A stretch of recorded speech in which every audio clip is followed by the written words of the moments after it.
is not the basis. It is my right. If it is the right, my lord, of the heterosexual group, I would respectfully submit. It is jolly well, my lord, our right, because we are, my lord, equal human beings entitled to the benefits of the Constitution in the same manner as anybody else. Then, my lord, the judgment in Shafin Jahan delineated a space where an individual enjoys the autonomy of making intimate personal decisions. The strength of the Constitution, therefore, lies in the guarantee which it affords that each individual will have a protected entitlement in determining a partner, choice of partner, share intimacy within or outside marriage. We are talking, my lord, of within today. Outside, my lord, in any case is available. In furtherance of the Rawlsian notion of self-respect, your lordship may see, my lord, last 4 lines of this para, just above platinum G. This institutionalized expression to love must be considered as an important element in the full actualization of the ideal of self-respect.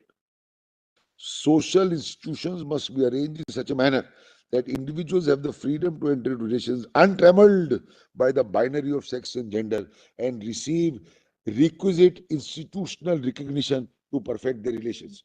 Therefore, my lord, when I say I request for a declaration that we are married, we have to be married under this act, and the state will recognize and register. That, my lord, will be requisite institution which will, my lord, follow from the court's declaration of the law 41 and include, my lord, their acceptance, which will be followed by the acceptance of society. My lord, society accepts what the law is. Sometimes the law takes a lead. And I gave your lordship the example of Hindu widows' right to remarry act, which came in the 1800s. There's law acted with alacrity.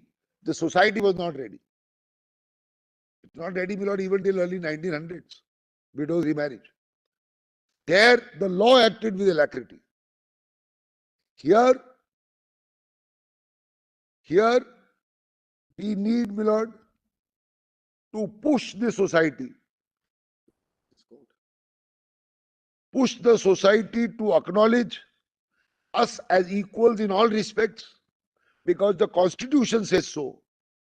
And the moral authority of this court, it is not only legal authority, my lord. This court enjoys moral authority. It enjoys public confidence. Judgments of the court and the wisdom and the prestige of the court depends on public confidence. The public has confidence in the court. It's not a case where the public has no confidence, but they are bound to follow only because, my lord, there is a decree of the court. The decrees will be violated by people if people don't have confidence. So, my lord, we rely on the prestige and the moral authority of this court, apart from Article 141, that when the highest court of the land has said that there will be no 377, that you will have a right to marry, that there will be no discrimination in public places.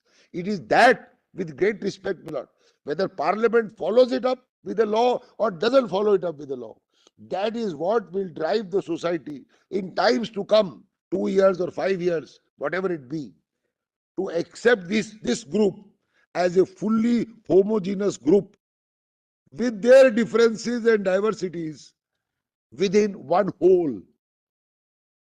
As Justice Bhatt used the phrase, not one whole. That's how, my lord, that's what we are looking at. My lord, my friend is right in saying, our parents have by and large accepted us. We are outside the closet. So we have gone through the process with our parents already, who belong to an earlier generation, to whom it was not the norm as we understand, because the closet, my lord, was not opened 50 years ago. They have accepted. They want them to settle. They want them to have a family. They want them to have the same recognition, my lord. They don't want them to be ostracized. That the children are ostracized and the parents are ostracized. Oh, you have children who are not normal. So the ostracism will reach there also. It may reach their close friends. All that, my lord, has to be wiped out. If the constitutional goal of the preamble, as reiterated by this court in Nalsa, Puttuswamy and Navtej, my lord, have to be given full effect. These petitioners, My lord, in my case, the first case, the ceremony was conducted by the parents, my lord, 10 years ago. So they also, my lord, went through some kind of transformation or whatever you may call it. By more people. yes, Yes, and they had a reception in their they had a reception. in their hometown. They had a reception. Some people, my lord, I have read, because you can't get married here, they go abroad and get married, get a certificate from there. So there are all kinds of, my lord, situations. Small town, 30 Yes, this was a small hometown. Yes. 30.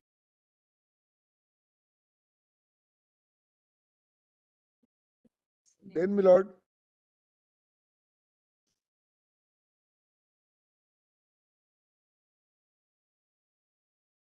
now, my lord, something very important. Kindly turn, my lord, to para 553. There is, my lord, in Justice Chandrachud's opinion, a huge discussion of foreign cases, but para 553 is, my lord, US versus Windsor relating to DOMA, which I had given in that chart. So that description is here, my lord. It's important to read that. Because Nepal, recently 2 weeks ago, another judge from Nepal has come with translation by tomorrow. Only one more thing, my lord. Mr. Kirpal tells me just above 551, there is a reference to Nepal, my lord. Yes. There is a reference to Nepal just above para 551. What is that? Sunil, some Sunil. Yes. Sunil Babu Pant. Just above para 551. 550. 550.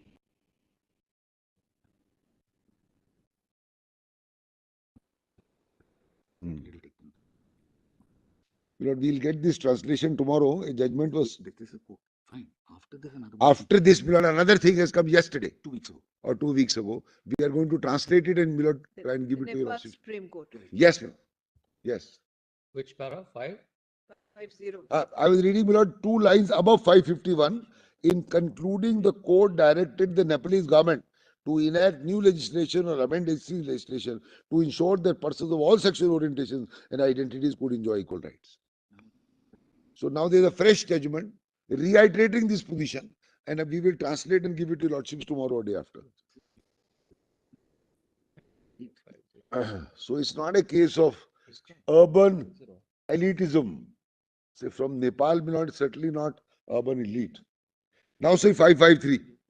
In 2013, in the US versus Windsor, the US Supreme Court considered the constitutionality of Defense of Marriage Act DOMA, which states that for the purpose of federal law, the word marriage and spouse referred to legal unions between a man and a woman. Windsor, who had inherited the estate of her same-sex partner, was barred from claiming federal estate tax exemption for surviving spouse since the marriage was not recognized. Kennedy J., writing for the majority, held that restricting the federal interpretation of marriage and spouse to apply only to opposite sex unions was unconstitutional under the due process of the Fifth Amendment. In the DOMA, it's DOMA's unusual deviation from the tradition of recognizing and accepting state definitions of marriage operate to deprive same-sex couples of the benefit and responsibility that come with federal recognition. This is exactly what I seek, my lord. I respectfully submit, my lord, it is exactly what I seek from your lordship, my lord. This is strong evidence of a law having purpose and effect of disapproval of a class recognized and protected by state. DOMA's about purpose and practical effect are to impose a disadvantage, a separate status, so a stigma upon all who enter into same-sex marriage made lawful by the unquestioned authority of the states. So the laws of the states of the US was at variance with DOMA. That you also find in my chart also. Then 554 below. Obergefell. 2 years later in Obergefell, while analyzing precedent of decisions of US courts recognizing same-sex marriage, Kennedy J. observed A first premise of the court's relevant precedent is that the right to personal choice regarding marriage is inherent in the concept of individual autonomy, like choices concerning contraception, family relationship, procreation, child rearing, all of which are protected by the Constitution. Decisions concerning marriage are among the most intimate that an individual can make. Kennedy J. expressed the need to go beyond the narrow holding in Lawrence, this is that Lawrence, Texas case, towards a more expansive view in Obergefell. Lawrence invalidated laws that made same sex intimacy a criminal act. But while Lawrence confirmed a dimension of freedom that allows individuals to engage in intimate association without criminal act, it does not follow that freedom stops there. Outlaw to outcast may be a step forward, but does not achieve the full promise of liberty. This is exactly, my lord, history repeating itself here. Your lordships have, my lord, annulled 377 as it was annulled in the case of Lawrence. But it can't stop there. It has to go forward. It has to go forward, my lord, with a declaration that we are entitled to the same rights of marriage as anybody else, so that we can walk, my lord, in public spaces. Now, my lord, yes. Now, then, my lord, next passage is very important.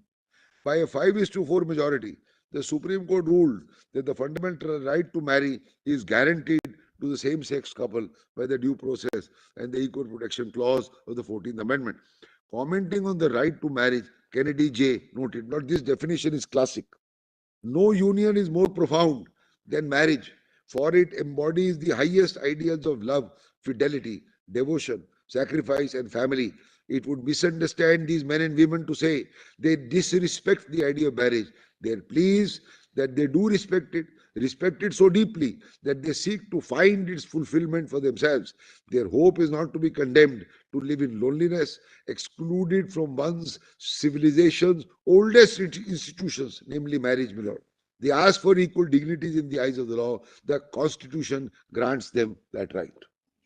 From your own marriage, like for you, no relationship has been.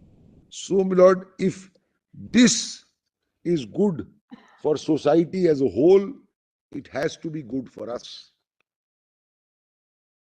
It has to be good for us. And there is no reason that we should not be included in the whole. We should not be included in the whole or the wholesome, my lord, group of society. My lord, now, my lord, the principles at para 561, that is, my lord, the crux. The principles, and then one or two more passages, and we are done with this. Kindly turn to para 561, my lord.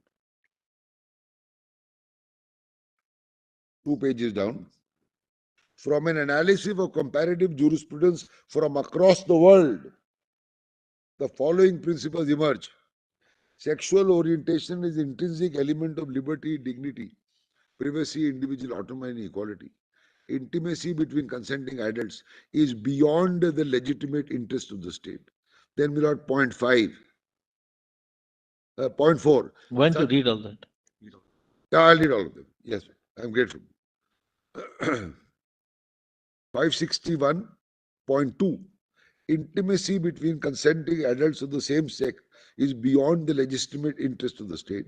Sodomy laws violate equality by targeting a section of the population for their sexual orientation.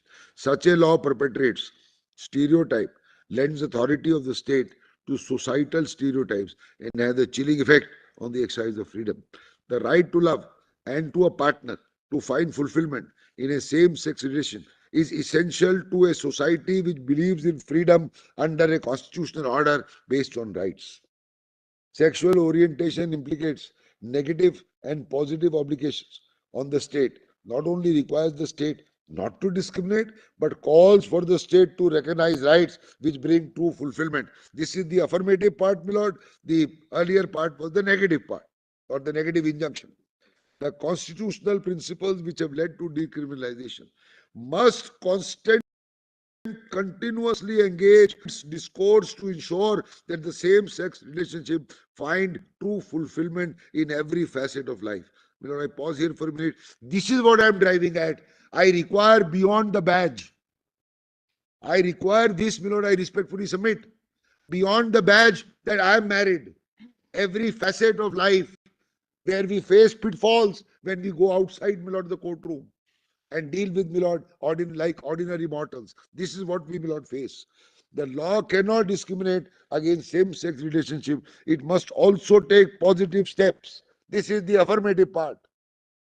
The state should rather, my lord, come forward and say, all right, we accept gracefully, not grudgingly. My lord, the solicitor referred to the affidavit filed in Navtej. We were in Navtej. The affidavit said we leave it to the court. But the court commented on it in Navtej that we wish that you should have taken a stand in just leaving it on our shoulders. So it's not a matter of grace that the court said there, oh, we leave it to you. That's what the comment is in Navtej, my lord. Now, my lord, 564. This evolution has enabled societies governed by liberal constitutional values such as liberty, dignity, and privacy, equality, and individual autonomy to move beyond decriminalization of offenses involving consensual same-sex relations.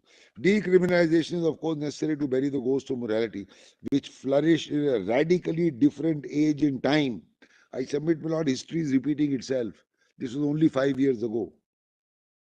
But decriminalization is a first step. Please mark this, my lord. Kindly read, my lord, the conclusions with this. If this is the first step, the affirmative steps remain.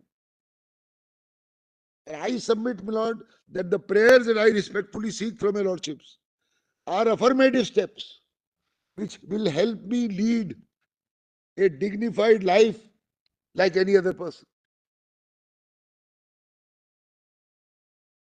Then, my lord, then your lordship may see only one more. The last 4 lines of the Yes, Lord, I'll read Constitution it. principle, yeah. Yes. Sorry, my lord, I should have read 51.7. I should have read those. 564. 564. What was they reading? After the first step, the constitutional principles on which it is based have application to a broader range of entitlements. The Indian constitution is based on the abiding faith in the constitutional values. In the march of civilizations across spectrum of compassionate global order, India cannot be left behind. My lord, we have to at least go hand in hand with Nepal. Let's forget anything else. My lord, we are in this region. Let's not talk about the America. My lord, in the US also, a large part of the society is very conservative. Large part. That's why, my lord, you had this DOMA and this, that. And the fact that now in the recent past, they have gone back, my lord, on abortions. They have gone back on abortions. It's not as if that, my lord, they being a industrialized country, they are very much ahead. The entire South, the rednecks as they call themselves, they are conservative.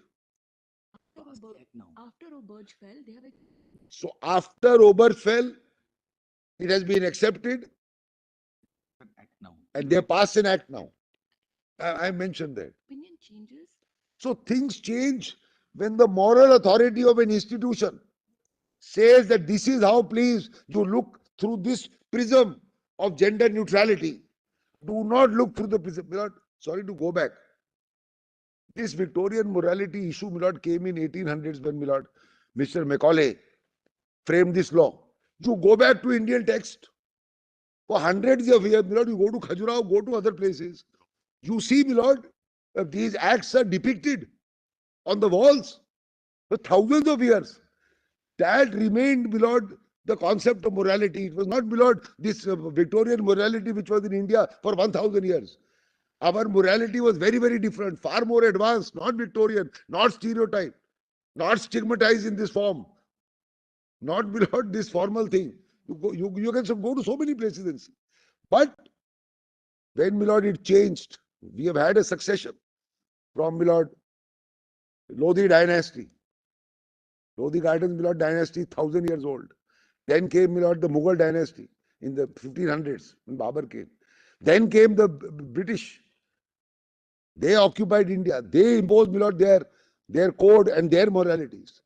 So the society has traveled, Milord, through, I mean, Milord, twisting, if I may say so, twisting sands of time. What we were thousands of years ago, what we were, Milord, in the Mughal period, what we were, Milord, in the British period. And that British period stuck because they made the laws. They conquered India. India became one, my lord, dominion, like Africa, like many other dominions. We became a dominion, and those laws were imposed on us. Those Victorian morals were imposed. I am not on a debate, my lord, what is right, what is wrong. But that is how the shifting sands of time have, my lord, gone over thousands of years. That's why these words are important. That in the march, my lord, in this march, India can't be left behind.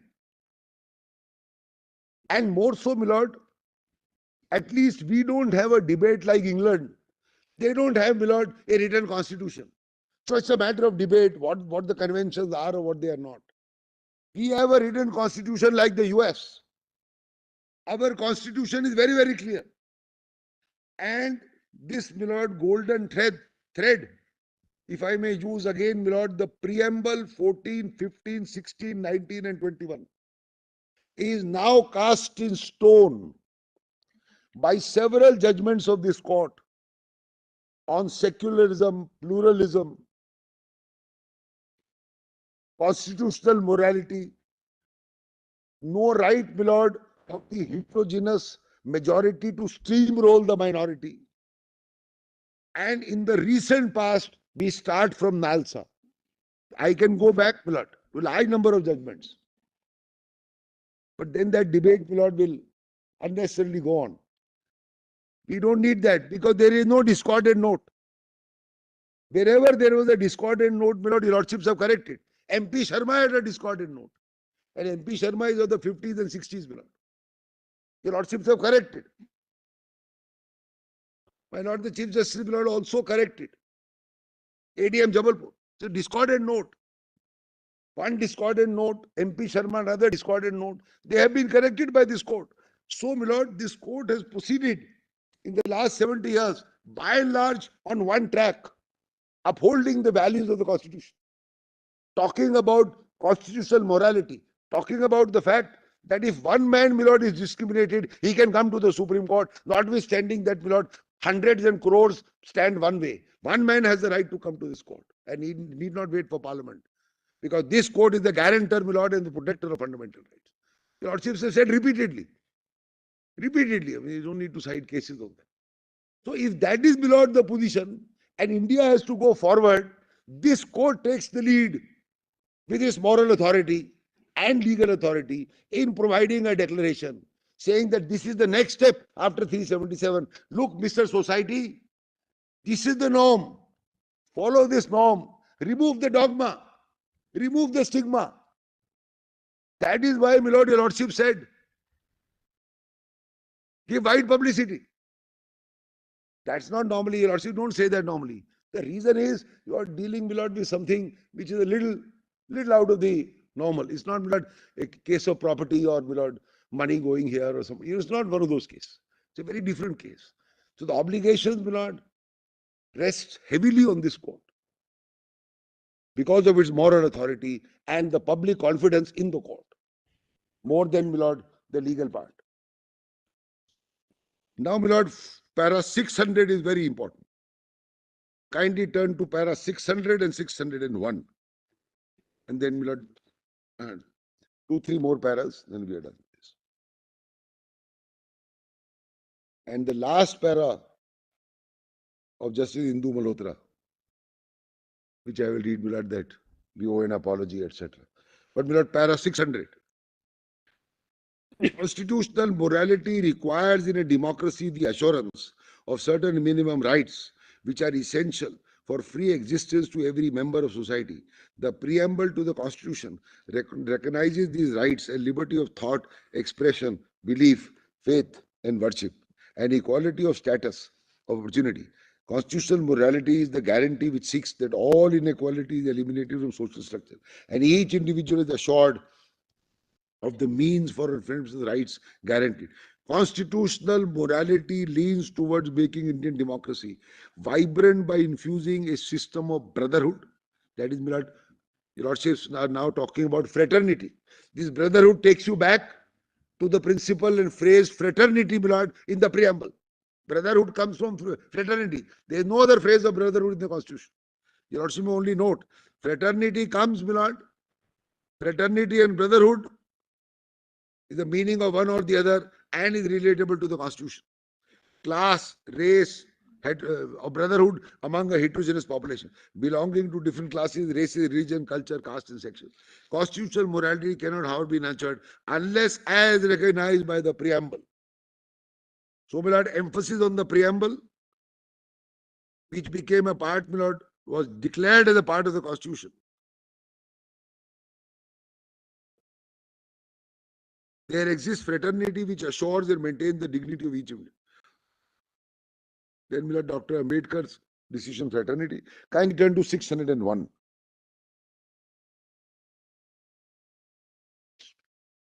And as I said, my lord, when the Hindu code came in 1950, Parliament was not ready. The Hindu code, my lord, was not only Hindu Marriage Act. It had adoption, success, so many things. My lord. So, my lord, it's not accepted. And Dr. Ambedkar had to resign. Then it came, my lord, in a truncated form. First, my lord, this Hindu Marriage Act, then Succession Act, and the adoption, guardianship, all that, my lord, came separately, not as a part of the Hindu code bill. So the import is, what was not accepted in 1950 was accepted by Parliament in 56, 58, etc. when it went on. And then became the norm of society. Nobody says today that there is some error in the Hindu Marriage Act. Prior to the Hindu Marriage Act, one could marry 3 times. A Hindu could marry, have 3 wives.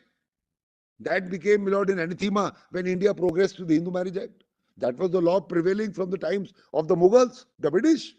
So we brought in a new social order. Sorry. This is the double-edged sword. Because then the argument of the other side is let the parliament do it. And It's all right, but Society changes. point is, sometimes, as I said, the law takes the lead.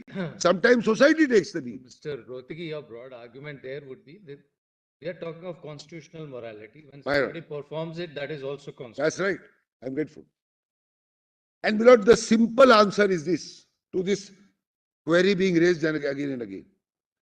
The power, jurisdiction, obligation, and responsibility of this court, which is cast on this court under the Constitution, is only cast on this court.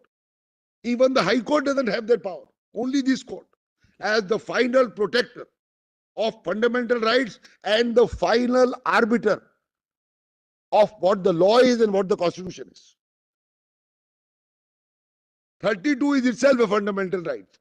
If, my lord, I have a right, and that right is not being, my lord, given its full play, is being clouded or shrouded in some form by the majority, and if I may say so, by the state accepting the majority as correct, I have a right to come to this court, and this court will fail in its duty under the Constitution if, my lord, it does not remedy my right. Say, no, I can't do anything. You wait for Parliament. My lord, there can't be a mandamus to Parliament. I have no voice in Parliament. I have a voice to come to, my lord, open the doors of this court and come here and plead before your lordships. None of us have a right to go anywhere else. Except to, oh, you are a representative in Parliament, you go to your MLA, you tell your MLA, MLA will go there. That's not an answer, my lord, to the Constitution. the constitutional touchstone only. I am grateful. That's, my lord, where it stands. And, my lord, this argument has been raised in other cases also. Oh, only 10 or 20 people are affected. Thousands have accepted. Take, my lord, some resolution or some decision of a government. Your lordships have always, my lord, struck down the argument. If one man is affected, he has a right to say that he is affected. If his grievance is valid, then the court will act on it. And that this 100, 200 business was one of the foundations, my lord, in Kaushal. Your lordship may note that. That judgment, my lord, which overruled Nas of this court, which was overruled in Avtej and Puttaswamy, that judgment said, oh, you are a small minority, you are piffling minority, Minuscule man. and 200 prosecutions, what's a big deal? In a country of 100 crore, is minuscule. So, my lord, something like de minimis. Your lordships have a principle of de minimis. If it is so, my lord, inconsequential, the court may not act. Yeah. That judgment was founded, my lord, on de minimis The point is, if one man's fundamental right, my lord, is affected, he has the right to come. And that judgment, therefore, was completely wrong in applying a principle of de minimis on the violation of a fundamental right.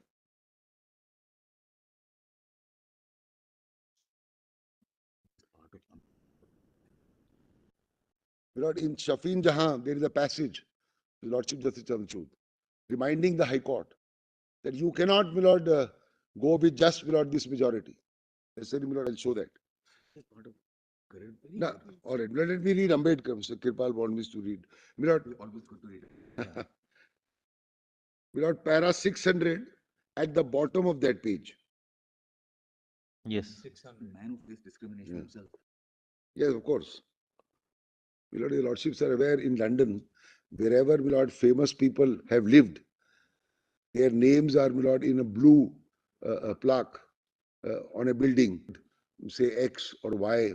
And one of those houses is where Dr. Ambedkar lived, with that blue plaque. They give the period where so and so lived, whether it's a Churchill or whoever it was.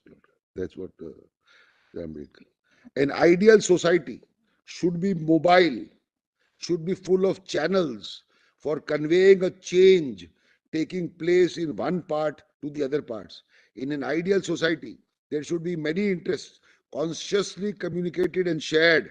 There should be varied and free points of contact with other modes of association. In other words, there must be social Osmosis. endomosis. What does that mean? Endo- Endo-osmosis. This is the fraternity, which is also another name for democracy. In his address, last address to the Constitutional Assembly, he defined the fraternity as a sense of common brotherhood of all Indians. As in the social and economic plane, Indian society was based on graded inequality.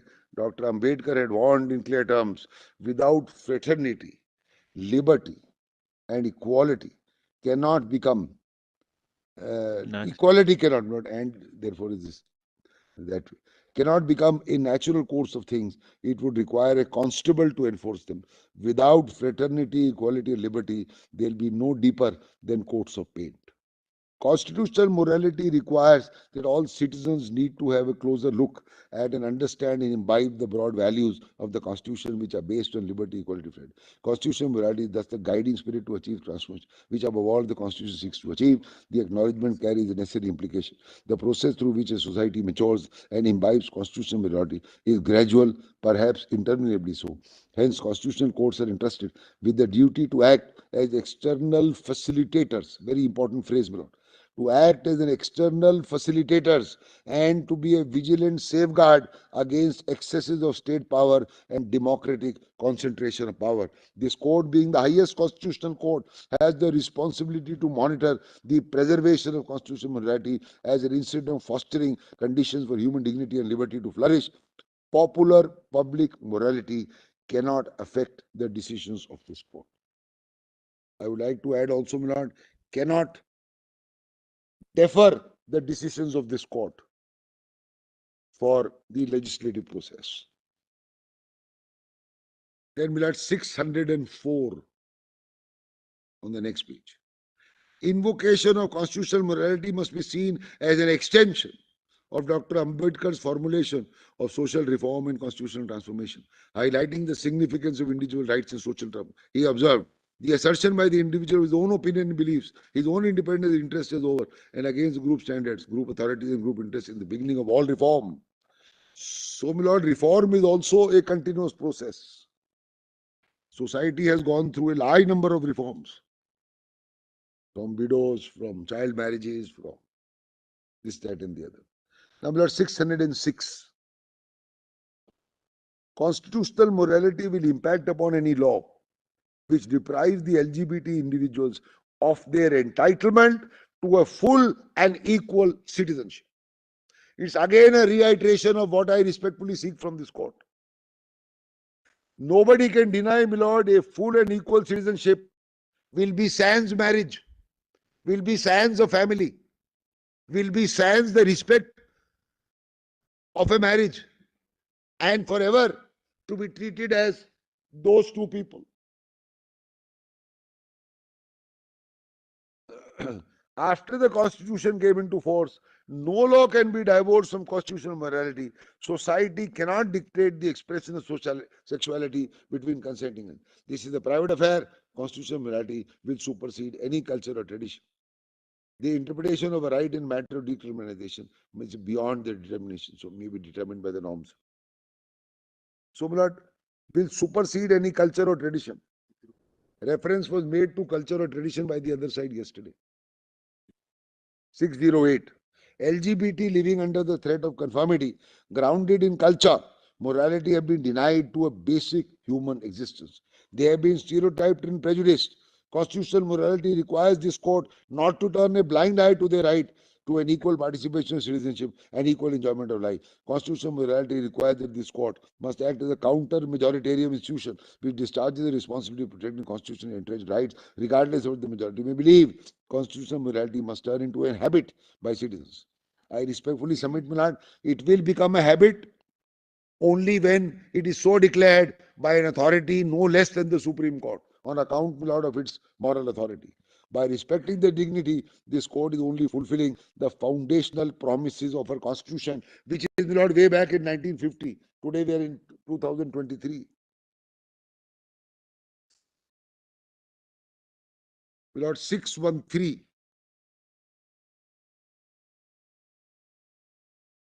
613. Now, my lord, 613 will apply equally to the next step, namely marriage. The choice of a partner, the desire for personal intimacy, and yearning to find love and fulfillment in human relationships have a universal appeal, straddling the age and time. In protecting consensual intimacies, the Constitution adopts a simple principle. The state has no business to intrude in these personal matters, nor can societal notions of a heteronormative regulate constitutional liberties based on sexual orientation. Actually, my lord, most of this applies not only to, my lord, decriminalization, applies to our position today. Maybe it had been argued then, maybe it would have been done then. Because this is the basis. I am not invoking any new basis, my lord. The basis is already set. It's already the law of the land. But it stopped at decriminalization because that was the issue then. But, my lord, Nalsa Puttu Swami and this, and the basis and the groundwork cemented by this court is the groundwork for the declaration which I seek, my lord. I seek no more. I don't seek any extension. It is already here. Everything is here. See 615, my lord. Second line. In addressing the LGBT rights, the Constitution speaks as well to the rest of society. In recognizing the rights of LGBT, the Constitution asserts itself as a text for governance about the dominance of sex, which promotes true equality, does so by questioning prevailing notions about the dominant of sexes and gender. In its transformational role, the Constitution directs our attention to resolve the polarities of sex and binary gender. In dealing with these issues, we confront much that polarize our society. Our ability to survive the free will depend whether constitutional values can prevail over the impulse of the time, that is of the current times. My lord, 616. 158 years is too long a period for the LGBT to suffer the indignities of denial that has taken 68 years in after the advent of the Constitution is a sobering reminder of the unfinished task which lies ahead. It's also a time to invoke the transformative power of the Constitution. Then we'll add the declarations in 618. See, we'll add 618 too. Now it applies equally here today. It doesn't apply or limited only to decriminalization, my lord. See 6182. Members of the community are entitled as all citizens to the full range of constitutional rights, including liberties. The choice of whom to partner, ability to find fulfillment in intimacy, right not to be subject to systemic behavior are intrinsic to constitutional protection. This applies equally to marriage. Not restricted, my lord, only to that no case will be filed against you. Point 4, my lord. Members are entitled to the benefit of equal citizenship. This is the broadest phrase. Without discrimination and to the equal protection. I respectfully submit, my lord, these principles apply with equal force today. After a passage of 5 years, these principles are the same, even for whatever. Then only one thing, my lord, I wanted to show. Kindly, my lord, turn to 640. This is Justice Indu Malhotra. 640.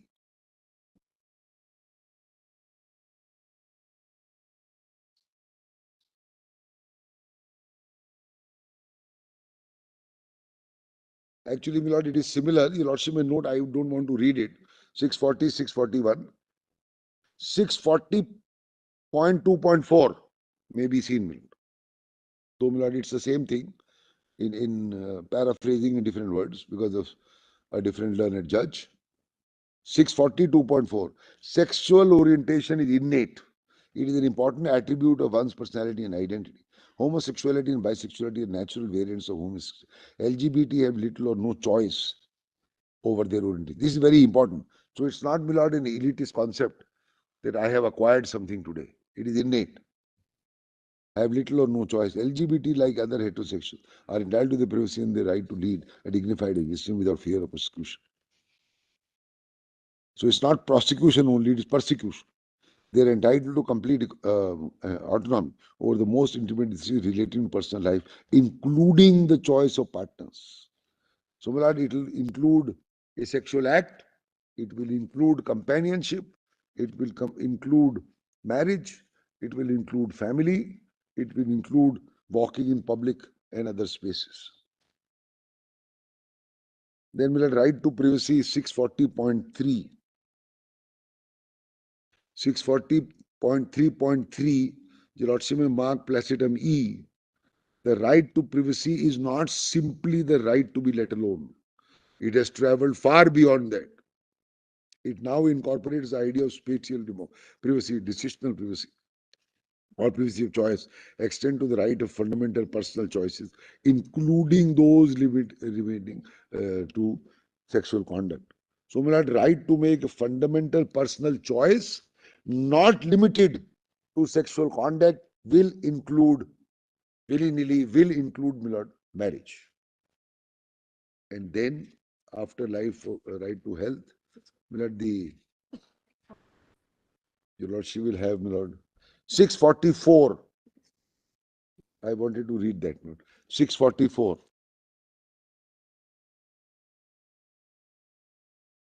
History owes an apology to the members of this community and their families.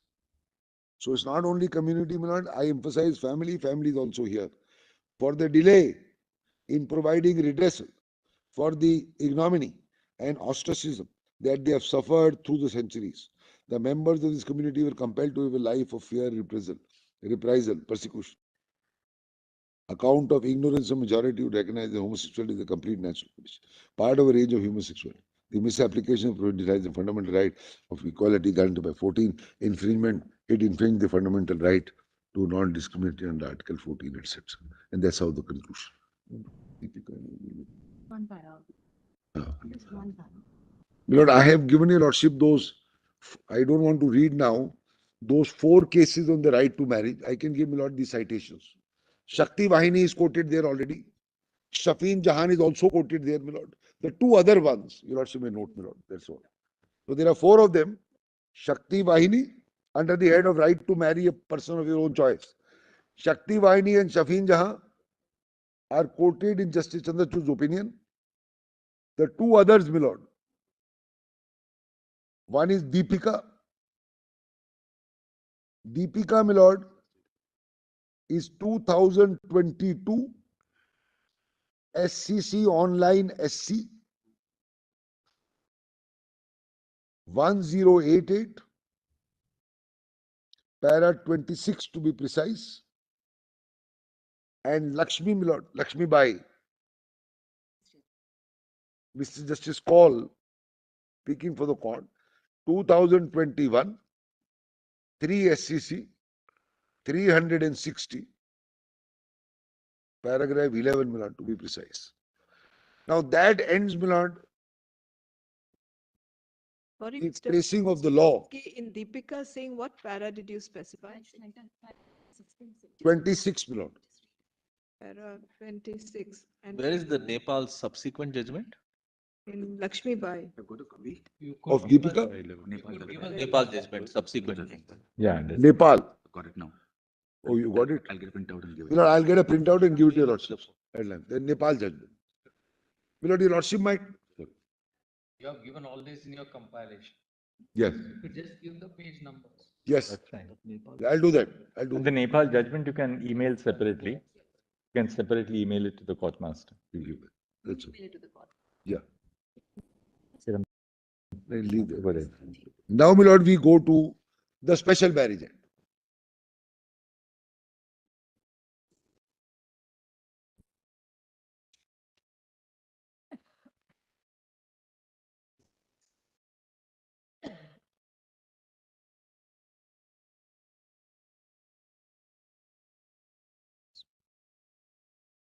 Kindly see, my lord, section 2, B.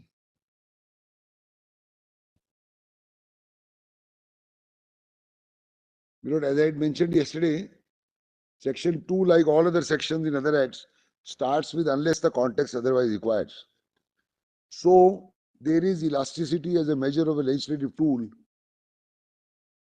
to alter the definitions if the context requires, my lord, because no act can look at all the situations which may arise. But I am not restricting my case only on this, because I am saying, my lord, this legislative tool may be good when a normal law, but today we are discussing a constitutional provision. And if the constitutional declaration is granted, then all subservient law, all laws are subservient to the constitution. They must then be read in conformity with the constitution. It is on that principle that I am going. Is unless the context is, my lord, for normal legislative issues. So now, my lord, please see 2B, degrees of prohibited relationship. A man and any of the persons mentioned in part 1 and a woman and any person mentioned in part 2 are within the degrees of prohibited relationship. So let's see, my lord, part 1. A man with a person in part 1 will be prohibited. So kindly turn to part 1 of schedule 1 at the end of the act.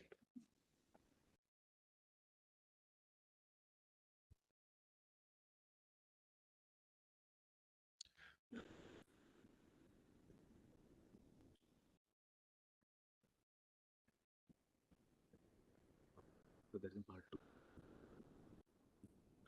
What parts will apply? Now, my lord, see part 1. This is all women. So prohibition is that a man will not have a union with all the persons named in part 1, and similarly a woman will not have a relationship and will be prohibited from having a relationship with the males mentioned in part 2. My lord, it's what, Versa. exactly the same thing. Now technically, my lord, father is missing in part 1. I am just posing a question. So a man cannot have a relationship with all those who are named in part 1 who are women. But technically it can include a father. I am only saying technically. Similarly, my lord, in part 2, a woman cannot have any relationship with all the males mentioned in part 2, but technically it include a mother. My lord, it's not there. It's just a conundrum, my lord. But my lord, if you read it now, the way I am saying, if you read it the way I am saying,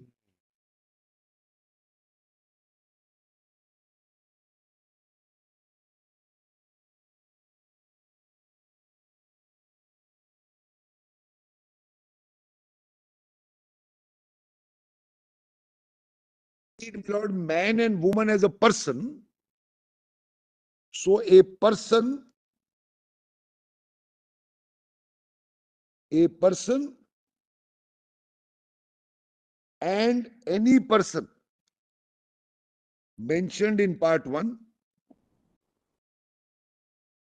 and a person mentioned and any person mentioned in part 2. Will apply now. So both will apply now. Both parts. They'll be both cumulative. Correct. Club them. Correct. You're saying club them. So what you want to read it as, Mr. Rohtgi, as one understands, is a man, instead of a man, any person or any of the persons mentioned in part 1 and 2 of the said schedule. Simple. This is what you're saying. So Both according to you, if two men are getting married So under the special, consequently, my lord, once it is person, then 1 and 2 will coalesce and become one. But in fact, it is better reading. If it becomes one, part 1 and part 2 will coalesce into one list. And so then, if it's two men getting married, it's not just part 1 which will apply. Likewise, if two women are getting married, Correct. it's not just part 2. my lord, which will apply, my lord, according to you. my lord. It just so happens to fit, my lord, when I was doing this, that's how it fits.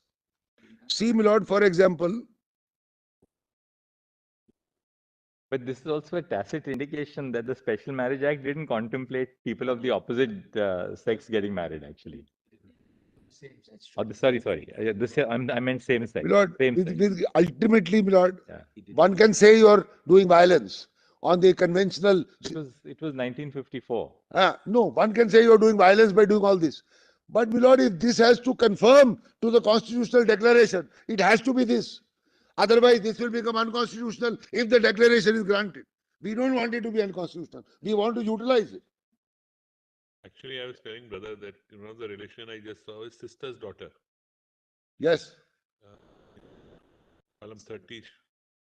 But in many communities, in many Right. areas, it is almost an intrinsic right to Right. There is a proviso. Custom, yeah. There is a So proviso. therefore, we are such a varied country that Yes, my lord. there are Lordship is right. cases which are- This section 4D proviso, which talks of where it's Custom. permissible under custom. That is saved. I was only flagging. That is even saved. these Justice Bhatt is right, my lord. If your lordship very sees. difficult. I'm saying it's very difficult to put down in hard words where you have such a varied Yeah. norms and customs and Now, my lord, kindly see section 4. Fluid. Conditions relating to solemnization.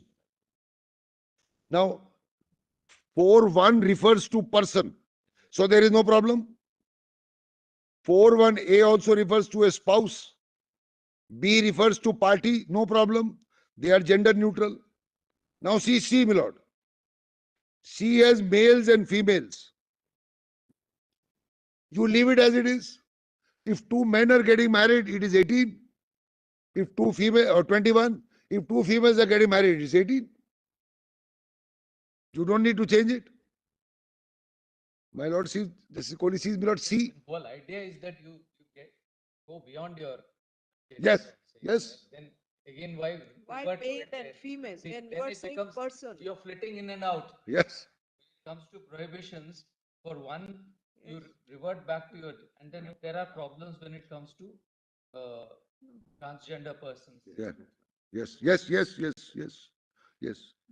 Now, my lord, for example, Then you have to read it like that. Person. Yeah. So how would you read? only if you were to thing is, substitute- sorry. How would you read C if you were to substitute the word male and two? You would say. Now, so my lord, one way to read is the person. Yes. If you read it as a person, then it will give a what will be 18, what will 21. Then That be the problem. I mean, I don't mind reading it as a person. So it will be a person has completed 21 No, it can't. and the person is, So for the purposes of the main part which you seek a Yes. definition of, where it's a person, the main part. my lord, It's a person. Yes. Neutral in the sense right, that neutral. it is gender neutral. But for C, for purposes of C, you have to, you say we will. So you retain male and female because there are two ages, my lord. But then you are addressing only. But you only addressing male and female. Increase the minimum. My lord, there is a proposed bill to increase 18 to 21. Right. There is already a bill because they find that 18 is also too low. Right. For child, my lord, marriages, 18 is also too low. So they want to make it 21. The moment 18 becomes 21 for women, That's a slightly dangerous argument then. No, no, I'm only indicating. My lord, it's not an argument. In fact, interestingly, before just Narsma and me, this part that the female shall be the age of 18 years was challenged by Mr. Ashwini Upadhyay. Yeah. And we dismissed the petition saying that if Yeah. we hold that that part is unconstitutional, there'll be no minimum age of marriage for women at all. A 4-year-old girl can then get married. So we said, therefore, look, we'll not. Your lordship may read it up. Ashwini came here. So Remember? this is the second.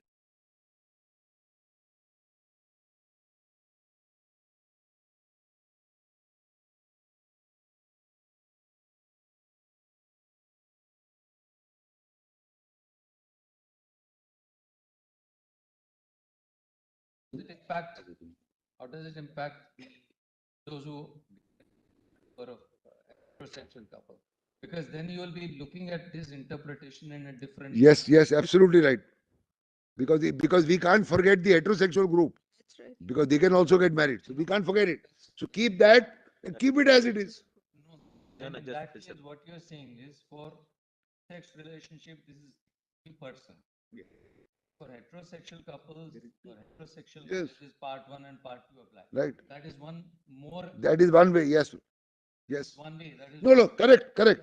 It- So your lordship is right. Keeping the distinction in mind for the heterosexual and for, my lord, this. And then there's a third way, which is for a same-sex male couple, Yeah. it will be 21. For a And female same-sex female couple will be 18. would be 18. Will be 18. I don't know. That you deal Do with. it exactly for the transgenders. I- It is to make Then we have everything to- as 21 for purposes yeah, of. no problem. We have no problem. Then if Now you see, my lord, 12. go by, Sorry. One moment, please. if you go by the act which Yes. Solicitor pointed out Yes. yesterday, Yes. there are so many other spectrum varieties. How do they get accommodated? When you get them, how do they get accommodated? Work that out, because. My lord, my lord, they want to deal with that. Otherwise, my lord, I will cover all the fields. Section 4 guarantees them, my lord, the option to choose gender they manifest. My lord, a male will manifest as. So ultimately, you're going back to the social stereotype which you want to avoid.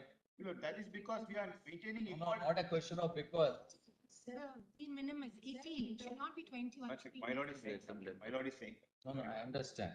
So ultimately, you say you go back there, but for here it is this, and for normal your heterosexual couples, it is whatever they are. So this interpretation has to be threefold for this enactment. Lord, it syncs with, my lord, section 4 only says. It syncs with what you want, it suits your purpose. No, no, no. Court has to. My lord, the act guarantees the manifested gender, my Very well. lord. Act guarantees the But that manifested you gender. explain. All right, Your lordship may see we'll that. allow. Yes. Because the transgender will have to fall in one or the other, my lord, for that purpose. Anyway, you're breaking Your up the lordship will see that. submission, so we'll hear Mr. We'll address that. Vishwanathan on that. Yeah. Now, my lord, see 12, for example. 12, place and form of solemnization. Now, my lord, 12.1 talks about parties. 12.2 talks about parties. Now look at the oath. The last line, I take thee be to be my lawful wife or husband. You replace it with spouse. You replace it with spouse. That's it. I take you as a spouse. 27. Will not kindly turn to 27. No, see 22. 22. Restitution. Restitution, Lord, here also it is husband or wife. Read spouse. Because the third line is aggrieved party. And the explanation is person. So they are neutral anyway. 23 is the same position, Lord, for judicial separation. See 27. Here also, my lord, divorce can be by either party, husband or wife. So you have to read spouse. See, my lord, 1 capital A. A wife may also present. So a spouse.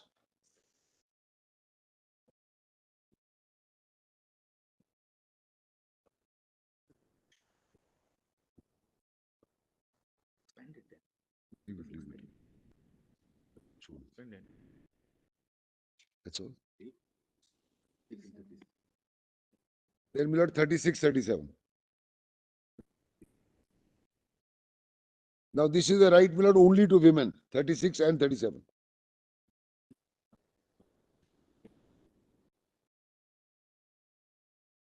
Actually, my lord, apart from anything else, so many years have gone by that this would be otherwise unconstitutional today.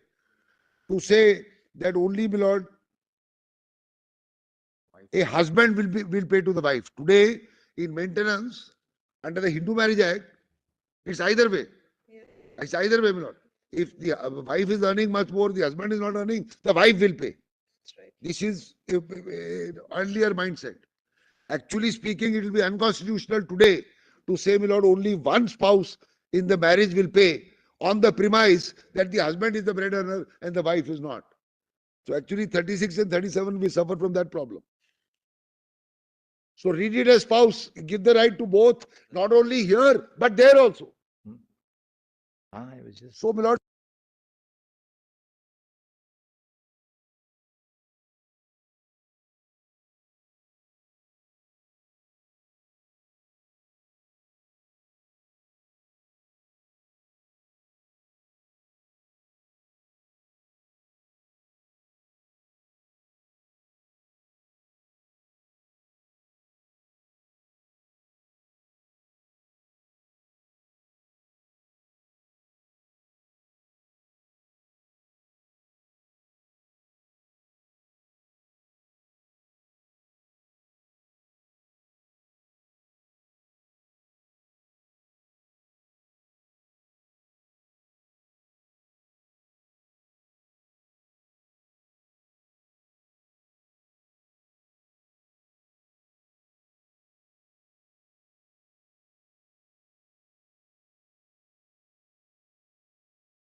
which will affect, my lord, the rights somewhere else. It is only for us that it is It's unconstitutional. only for us. That is unconstitutional.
Absolutely, yes. Yes, possibly. Yes, yes, yes. So it has to be. This is what I was pointing. Yes, yes. How do you deal with this 27(1)?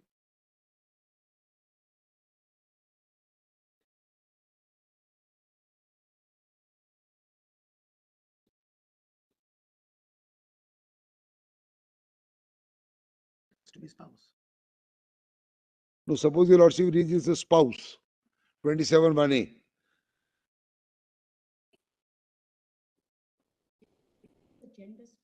Sodomy, bestiality, no. Problem is bestiality also in it. Huh. Deal with it. Hmm? All right, you. My friend Lord wants to say something on that, Lord, let him deal with it. Lord, I want to finish, Lord. I am done whatever it is. And I am grateful, Lord. My friends will take it forward.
Your Lordship may take. Your Lordship may take it, Willis, that I've heard very carefully the sequence, the preliminary objection part, what my learned friend has argued. 95% will not be repeated, Willis. There'll be some slight overlap here and there. Your Lordship may not get the answer in the immediate sequence your Lordship wants, but I'm going to be dealing with all of it, Willis. Your Lordship may rest assured. And I'll have, Willis, broadly 3 heads of submissions, which will carry me till tomorrow. But, Willis, may I just tell your Lordships? How long? What's the time? Well, I was hoping to do substantially today, but I'm now starting late. Whereas tomorrow, sometime pre-lunch or just at lunch. I, It can't be just too much. well, It up today. Today. so today, it would be- Your abilities to put it in point-wise form, no, well, I think should finish it much before today. I thought. I'll tell you, Lordship, today. I'll tell you. That may not be so, Willis, despite the best of my abilities or lack of them, Willis. Tell Lordship, this is a matter of some moment. I am not repeating. I'm giving your Lordship, Willis, facets which are important. But, Willis, I'll be going in a. You can go to 7thly, 8thly, we'll go. Well, it's 7 or 8 submissions. we always Pointillism, have a- pointillism is a virtue which your Lordship is putting against me, Willis. I thought, Willis, I was We are propagating a appreciating virtue. your virtue and asking you to stand by your virtue. From the T20 or one day international, we have gone into the test. This is at least between a one and a test, if not a test. Your Lordship will find it, let it flow, Willis. I'll not All right. repeat, I won't take your Lordship's time. Maybe there's a slight overlap tomorrow, but today it might not be possible. I wish I had started earlier, but my learned friend had Willis, other issues to deal with. Today, yeah. Now, can I? Dr. Singhvi, you will have to. Today we'll. See, these matters, you have experiences of more than this country, I keep repeating. Nowhere I say in the world will arguments proceed in a manner where there's some kind of an infinite time. Your They're Lordship liberal. will see, Willis. I think courts are liberal. Whatever, maybe matter of the moment, maybe the most crucial issue, maybe the most issue important for the country. But I don't matters, think Willis. time frames can spill over. Some matters, Willis, are evolving. They evolve, Whatever it Willis, may be. as you argue, and more importantly, as your Lordship asks questions, which is very important to make the matter evolve. If you don't make us be quiet. No, I'm saying, Willis, it's more important to make it evolve. No, I'm saying Willis, therefore, if it is a presumption that our intersections, interventions cause the No, problem, Willis, I'm saying become just the problem. opposite. Therefore, it's absolutely to my mind, I'm very clear, it's absolutely the outer limit for today. Are there any written submissions that have been? We have, Willis, we have. Let us see, Willis, how it And progresses. I'm confident you will be able to do it. Let's. Dr. Singhvi, I'm sure there's something which can go from the bench to the bar, which is that, sometimes you feel that merely because you had longer time to decide a matter doesn't mean that you decided it better. No. Because Your Lordship will see, Willis, how much your sometimes because you had a longer time, you might have forgotten something also as well. So likewise for the bar as well, if, merely because you have a longer time doesn't mean that you put it across better. If my chief was not presiding, I was only there, I would just say my attention span doesn't last this long. Now, Willis, Any argument. I'll remind my learned friend next time, Willis, when he seeks time from your Lordships. No. When he seeks time We from have your done Lordship it. for a constitutional I have bench, I'll done remind it. him Your 5 Lordship minutes. will remember in the arbitration matter. Arbitration, you did that. You know that I did that. I have a remedy of Yes, yes. curtailing. That's not true at all. Which I will not share, my lord. Anyway, Willis, I think, I have a remedy of curtailing his arguments today, my lord.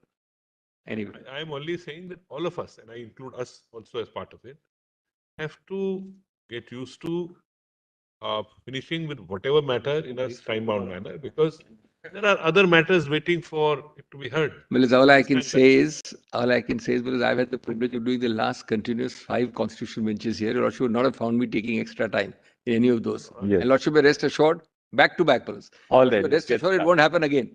But Willis, what is there I need to, Willis, Get put before your Lordship. I'm sure I'm confident we'll make you finish. Yes.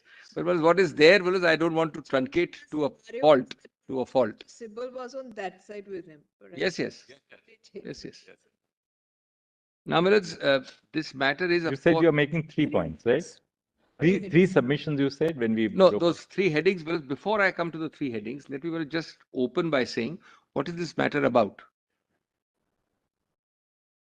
Well, it is, of course, about those three headings, which are, well, first and foremost, the interpretation of the Special Marriage Act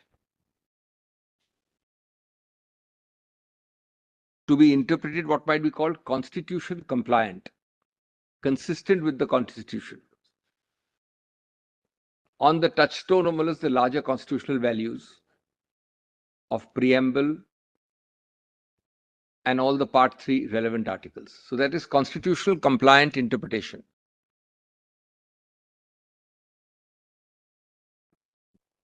And that brings in 21, 19. The operative word is non-discriminatory or a discriminatory exclusion or achieving a non-discriminatory inclusion. That's the most important catchword in this case. That is the first head.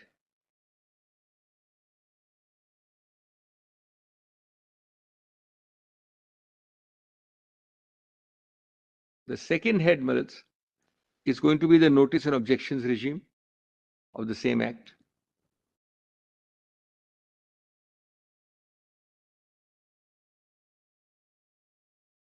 And the third would be, Maritz, the relief, which your lordship will modulate or tailor or, Maritz, mold in whatever appropriate form your lordship wants. Just one point on the second point, is there, I take it that there is a petition asking for a declaration? Yes, in particular, my petition. No, no, typical. Directly, there are more also. No, There no, it's are all right. I just So want. long as there's a, Absolutely. so long as The there's a matter prayer, came for then there's no. admission. My learned friend was told, well, rightly that there are other Well. matters pending, but he said this is unique All to right. this point. And what is the third point you were saying? Third is remedies, well, how you Remedies. mold or tailor the remedies or achieve a result which is effective, Maritz, on the ground.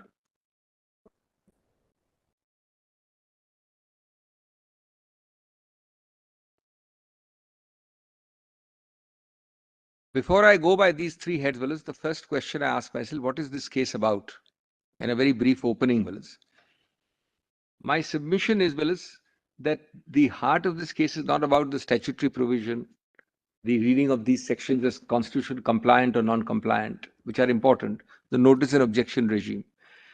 The heart of this case is, Willis, the right to choose. The most enduring of all relationships, the marital relationship, regardless of sex and sexual orientation.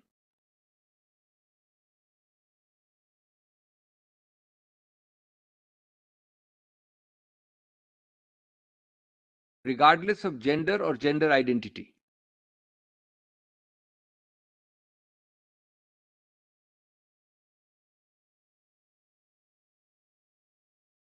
And Malus, to manifest the idea of love in regardless of those distinctions, sex, sexual orientation, gender identity.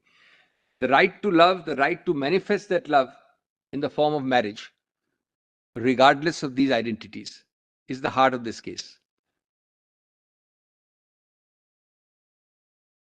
And the obverse heart of this case is the discriminatory denial to a section.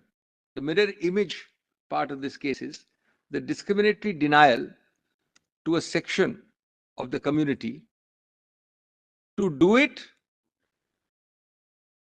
based on that sex, sexual orientation, gender or gender identity. That's the exclusion. That's the discrimination.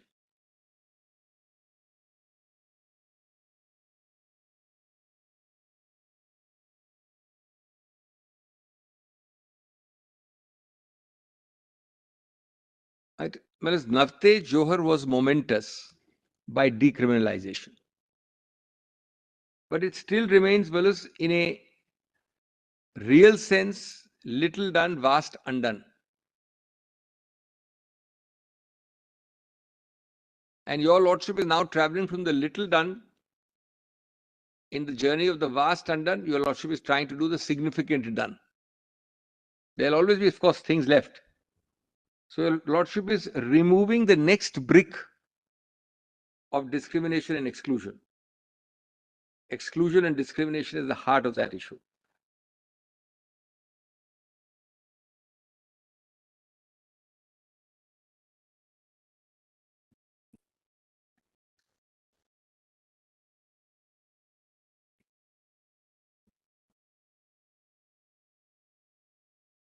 Your Lordship has dealt with anti-discrimination as the underlying philosophy of Navtej Johar. Your Lordship is now knitting a more seamless web, if Your Lordship agrees with this side, of anti-discrimination. On several other facets, that was, in that sense, a relatively small patch. And the other facet of this case at the outset is the recognition that it is not the state alone which threatens these core constitutional values. It is not the state alone which imperils the core values of equality, liberty, fraternity.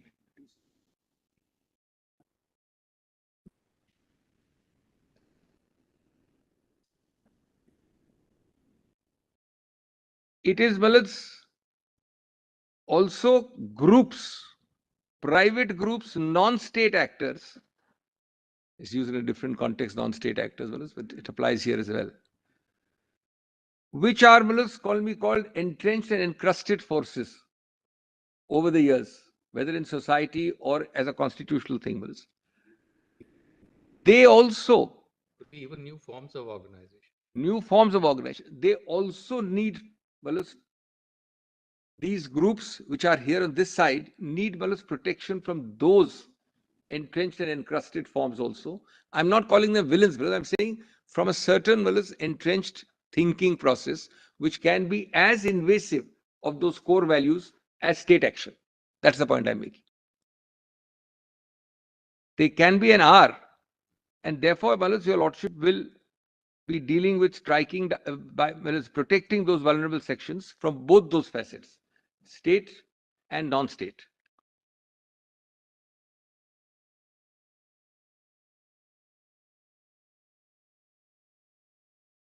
What could be an example of that? One obvious example would be the notice and objections regime. One obvious example. Immediate reaction, but there are many more. I mean, one obvious example is notice and objections regime. No, for that, that argument prevails. Yeah. That argument prevails for that provision. But I'll be giving more examples as I go along, because vigilante groups. No, the point is social processes being what they are. Yes. A declaration of marriage or even the kind of relief that you seek, how will that per se result in your protection? You will, of course, that 7 issue perhaps is the easiest way out. No, but otherwise, the protection that you seek would want us Yes. to give a far wider declaration. Now, assume Your Lordship were to hold that same person marriage. I'm not giving into the consequences, is valid. The validation, the legalization of same-sex or same-person marriage is, along with necessary consequences, a very big victory. Your Lordship is not able to eliminate murder. But Your Lordship has said murder in law is wrong. When Your Lordship says murder in law is right, or in this case, something else is right, that is the protection. Once Your Lordship protects me by declaration, I am on the right side of the law. You're in the right side of the law for Yes. no difficulty. But those groups will continue to operate the way they are, unless what you are saying is the value of this right is such that the state is under an obligation to protect you. Absolutely. No, that's it. Once Your Lordship. It's not a mere declaration. We have asked specifically in our protocol. I am going further. It's not a small. Let us for a minute assume Your Lordship doesn't do what he's asking. I'm all for him. Let's assume Your Lordship doesn't do what he's asking. The value that you place to fundamental rights, Yes. one takes it is the same value. It's an indivisible value. Yes. Right to free speech, for instance. Yes. Right to association, and all those rights. You can't privilege one over the other. Correct. You can't privilege one over the other.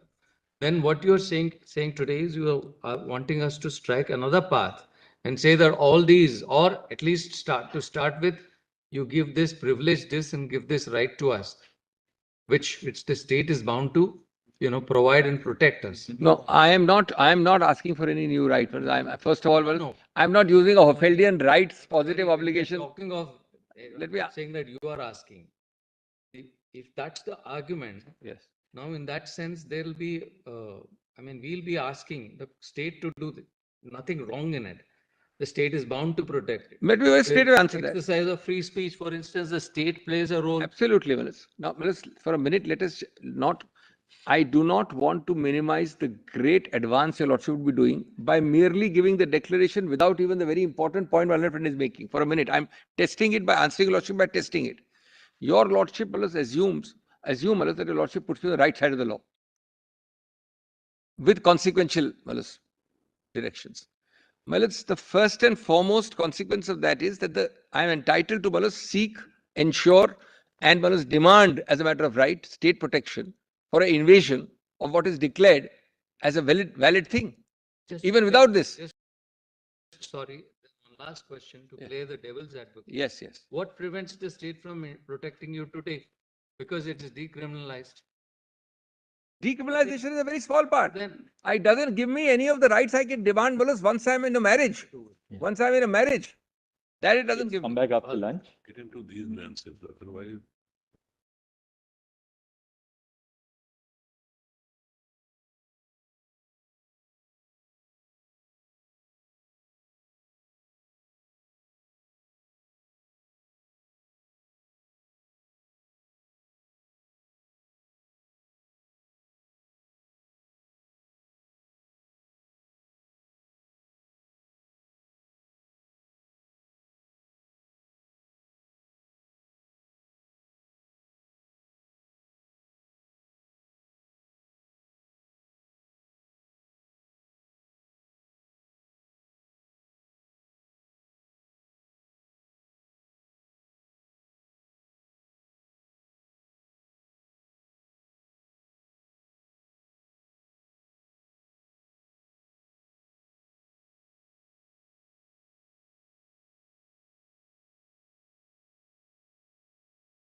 Yes, Dr. Singh.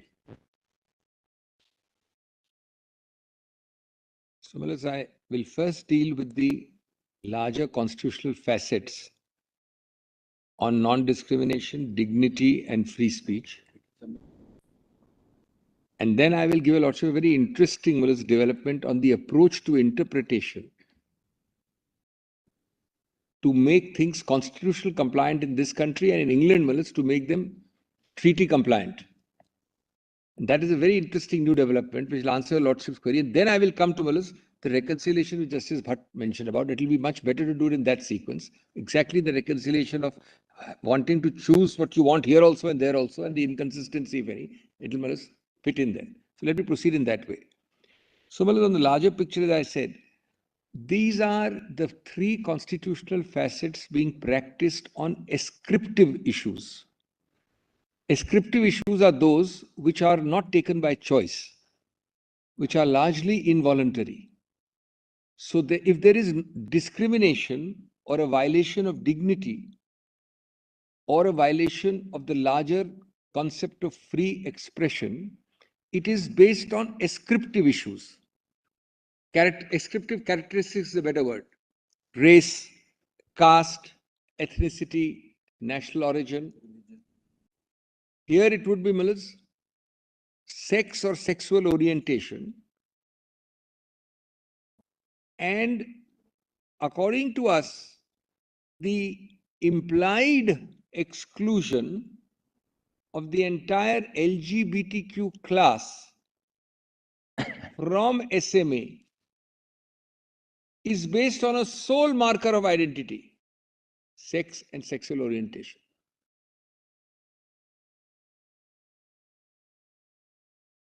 So the conceptual point is that the implied exclusion, because according to us, there's no exclusion explicitly, the implied exclusion of LGBT class is based on a sole ascriptive characteristic, namely sex or sexual orientation as a marker of identity, as it could be, for example, origin or race, etc., which is not an issue here.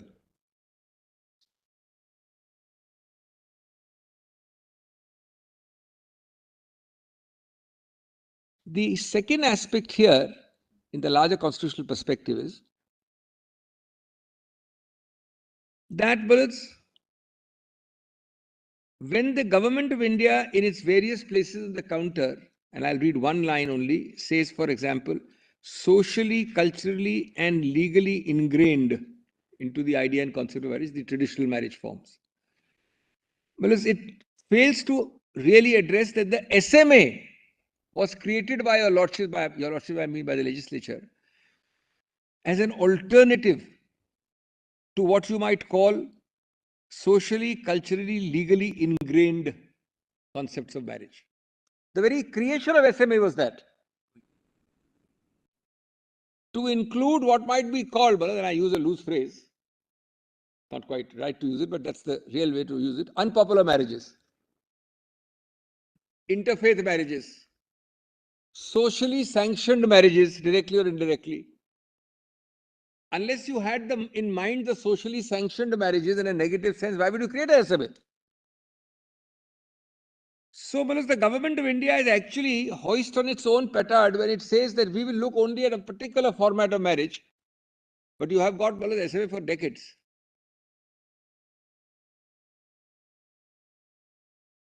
Actually, if you dig deep, the government of India is saying really that you are liable to be excluded, Mr. Singhvi, only because of the ascriptive characteristic, involuntarily, externally, and not by choice. Now, there is this phrase, hoist on your own petard, which applies in a very delightful way here. Because what does the government there say? It says marriage is a vital institution, we must protect it. Then they say, we've got all the extracts from the counter. It is something which lies at the heart of society, and your lordship is really attacking the base of society. If being asked even to read in different forms of marriage, etc., etc. Well, it's why I use the word hoist on the own petard. in para 15 of my written submission, I have in fact said that it is because marriage is a vital foundation that we, the excluded class, wants to have all those indicia or index of marriage which follow a marriage.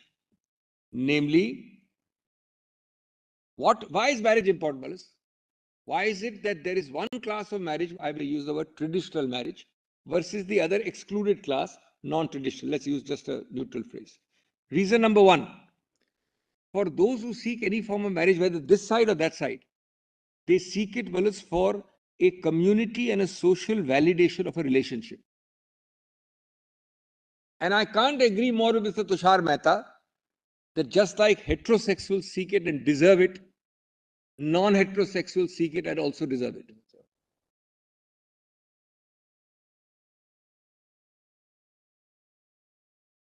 Number two, marriage is vital and important because of a sense of security it provides. Two couples. Of course, it applies much more to vulnerable couples, which your lordship is already protecting under SMA. And this is another set of vulnerable couples this side. But it applies as a sense of security to couples generally. And why should there be an exclusion of one set of couples for that as opposed to another set? So my learned is absolutely right. It's because of the importance of the institution of marriage that we wanted to apply across the board, across this table, not that it stops in between this table. Third, it provides Willis greater financial support oblique security. And not one of these, if it applies to heterosexual couples, should not Willis travel on to the non-heterosexual class. Not one of these. Based on an ascriptive disqualification. Number four, which I must put in a chart now, I made an appendix, which you will find useful. What my Lord put as consequences. That's the fourth point. It's a gateway to those consequences. I mean, obviously, I don't marry because I want a tax benefit. I mean, some people do, but some people do. But well, it's normally, I mean, you would not be. But well, it is a gateway to 10 important things there. People even separate to get tax benefit. Yes. What I was going to say. That actually is more likely. Well, It's very common. more likely, or pretend to separate as the case may be. Mm. But Malas, those gateways are tax, inheritance, adoption. Take Malas, most important is adoption. Your lordships has in this court, Malas, well before we started talking about Malas, ascriptive cases like this, many years or decades, several colleagues of ours, Malas, who may be single persons, who have adopted. We know it, Malas. We have been in the bar. Your lordship has been in the bar. Incidentally, even if a couple is in a gay relationship or a lesbian relationship, one of them can still adopt. No, Manas, more. So the whole argument that this will create a sort of a psychological impact on the child is belied by the fact that even today, on the state of the law as it stands, Grateful. once you have decriminalized homosexuality, Absolutely. Therefore it's open to people to live in together, and one of you can adopt. It's just that the child loses the benefit of parenthood, so to speak, of with both the the. deepest respect, if your lordship were to look around practically on the ground, this is one of the most important reasons, which is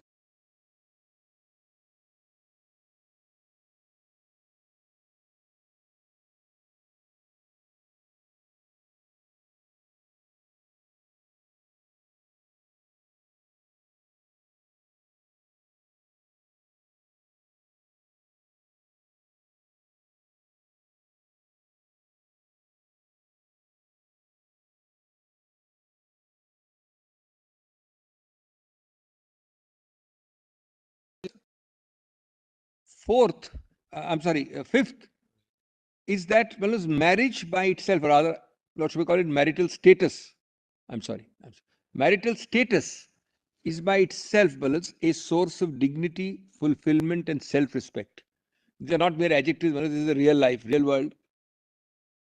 It does happen, Balas. It is actually happening. It is vital. And a lot of people are acting for that basis. It's a source of dignity, fulfillment, and self-respect as a core member of society.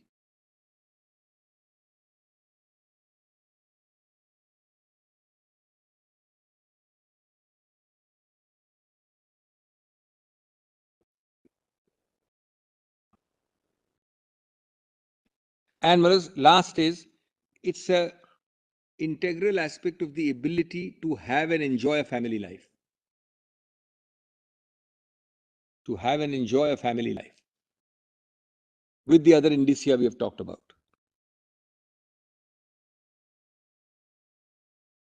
Your Lordship, a cross-reference in brackets, para 15 of my WS has these.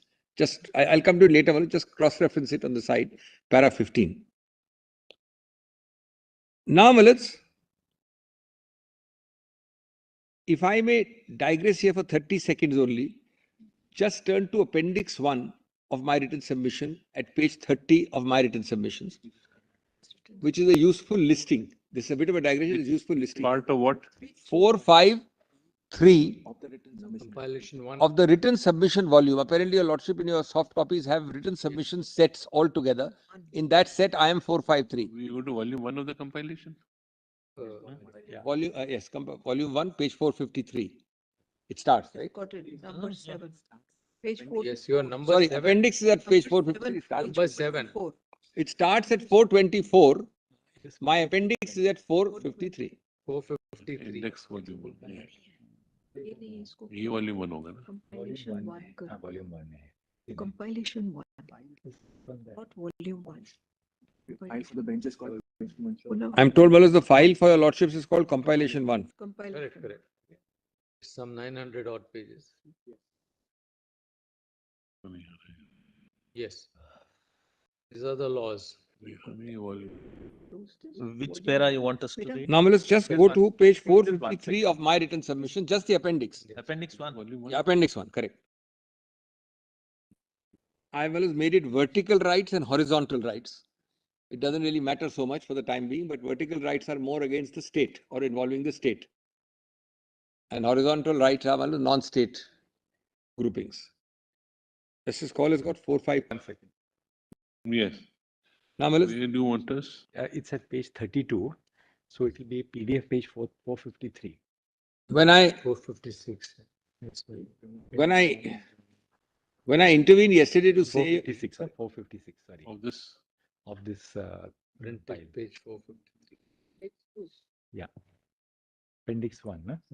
Yeah, appendix 1. when I intervened yesterday to say that Your Lordship is not Malas hearing just the word marriage or a concept of marriage, just kind of a label given, but a meaningful Content. ये page आ गया. meaningful concept with content. This call doesn't have it. Yeah, no. Got it? When I said yesterday, Malas, that Your Lordship is not dealing with an abstract concept of marriage as a label to be put on my head without content, without meaningful Malas consequence, this is the meaning. One category I've given 5, 6 points in my para 15. I just gave it to Your Lordship orally, which is the more societal aspect. These are the more concrete aspects. And which of these is deniable merely because I am not Malas that side of the table, but I am Malas the other category of adoption,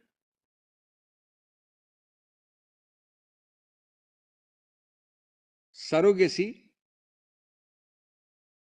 intestate succession, tax exemption, tax deductions. It simply requires marriage. That's all. Compassionate government appointments. And this is, of course, only illustrative. I don't claim it to be exhaustive. This is illustrative, but this is a useful list. We are not talking of anything else. Only marriage is required. Everything else follows. Compensation to dependents, appointment of nominee for receipt of post-retirement benefits. Privilege is an interesting one, Malas. Spousal communication, 123 is now, Malas, largely forgotten. 122, I'm sorry. Right to bodily remains. And so on and so forth, Malas. There is the next page, which is the horizontal set. which are more daily incidents of harassment, if I may use that phrase. There's one interesting one question here. We Yes. talk of, for instance, insurance. Now, the insurance law per se, do we have any That is idea item the- 1 in the horizontal side. Yes. Number one, Yes. family insurance, Yes. medical also, I assume. Renting homes, So opening these bank accounts. These are subject to regulations. Yes. So IRDA, do we have IRDA regulations? These are standard policies which are approved. I have not given a lordship the individuated thing. They would originate from an IRDA requirement, but they will be all in all the policies. No, I agree. I'm saying that those IRDA regulations, do they use these expressions or are they left loose? I'll have the specific regulation checked I up. suspect they're Insurance. open-ended. They're open-ended because you could nominate someone who is not your family member. One, we are not looking at a nomination. We are looking at a default situation. For I'm instance, talking of a somebody- group. Actually, this is copying of group insurance. Your lordship is right. Nomination can be anybody in the family or, in Anyone fact, even outside. non-family also. But we are talking about group insurance. I'm a family, 1, 2, and children. Then you get a family group insurance. There you may not get. I will give your lordship the exact regulation if any, just make a note of it. But the group will not be available without the marriage So format. this is not, in that sense, totally horizontal. It is dependent on those regulations, right? Very well. Yes. This may partake a little bit of this and that other also. Your lordship is right. But I have a feeling that Likewise, you see, you come to joint bank accounts, you have the banking regulations. maybe some RBI regulations, So maybe. they will also have these regulations or laws. But my lord is right. I mean, that could be a overlap. But You're my looking at 2 steps beyond that. I am saying, Mulaz, at the end of the day, the basis of denying me is that I am not married. Or that I am married in a form not accepted by law. That's about it. That's the bottom line. But please give me also the insurance and the You other thing see, also. the point is, Yes. there are certain things which can be perhaps done straight away Yes. without entering the other arenas. Yes. Those are perhaps segregable. This is a open thought that if there is no prohibition or provision in the parent enactment, it becomes that much easier. Well, my lord is right. That may require a more detailed nitty-gritty segregation. My lord is right. For example, policies have it or not, but I will do that to the extent we can. My learned friends will help us, Malas, to give us. But just the recognition of marital status will be a very great advance in any case. That's the first point. I just answer that insurance. Principle that is applied is just that of marriage. Now, how my lords defines marriage will address those concerns immediately. So any bank, there is no specific RBI guideline on who can. The assumption there is if you are spouses, you can have that joint bank account. Similarly for insurance as well. This is where, this is where Ms. Guruswamy, if you go back to some of the older case, Yes, if you remember that consumer, Make note of both. LIC, Bank yes, and ma'am. insurance. the court actually gave a direction, 1995, Justice Ramaswamy's judgment. So there are certain things which can be done straight away without much, barrier, Yes, ma'am. without having to overcome barriers. So that is what you have to identify and tell us. We'll add that. What my lord is saying is there may be something which may have no barrier at all.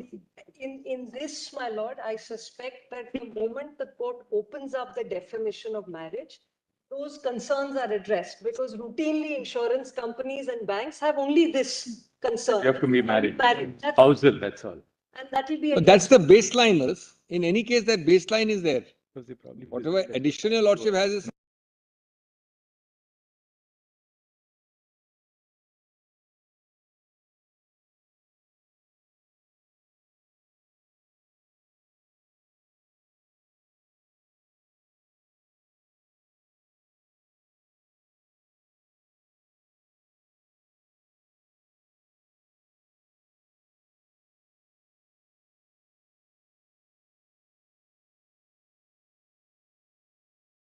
by saying I will give your lordship 2 illustrative examples of bank accounts and insurance.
saying only this, that we will give your lordship two illustrative examples of the minutiae for family insurance and bank, but the baseline requirement of marriage is the crucial point, Malas, which your lordship is at the moment from our side focusing on.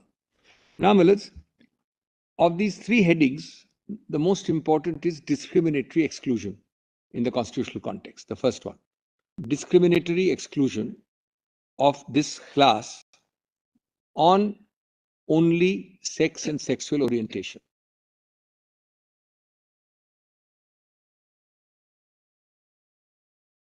Which is, I've said, an ascriptive characteristic.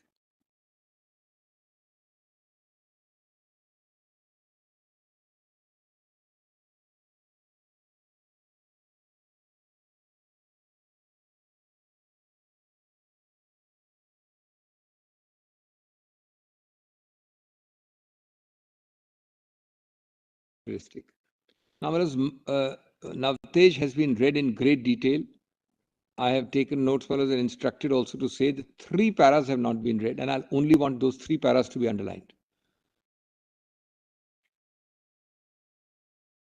Very sure. Huh?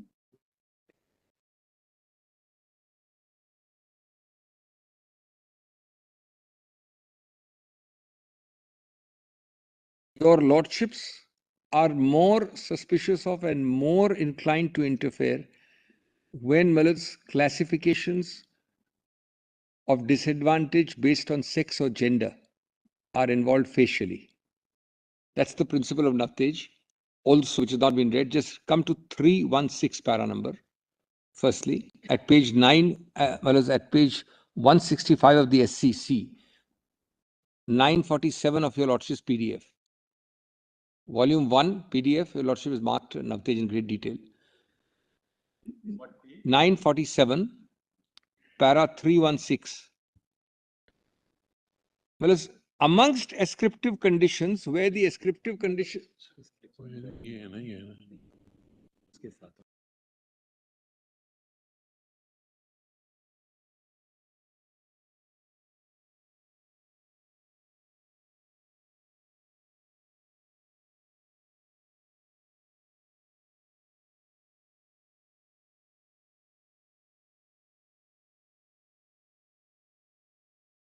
Seven?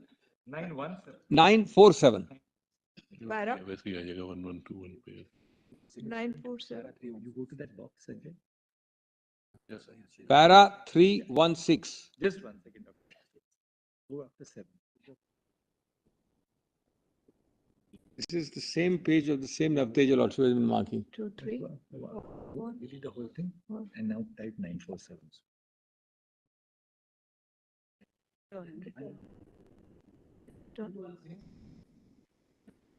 316. 316 Even amongst ascriptive conditions, your 947 para 316. 978. Sorry, it's PDF is 978. 78 ना That's a PDF page. PDF. Not both you have to give the one they are using.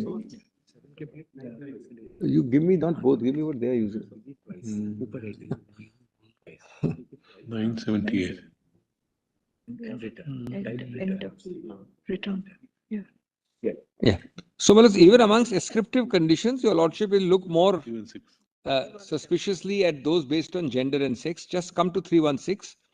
The learned judges then went on to further hold that the standard of judicial scrutiny. Now we are on the standard of judicial scrutiny, on the approach, which on their face effect discrimination is as follows. It is borne in mind that legislation pronounced protective discrimination aims such as this one potentially serve as double-edged swords. I read the italicized portion, Mulus.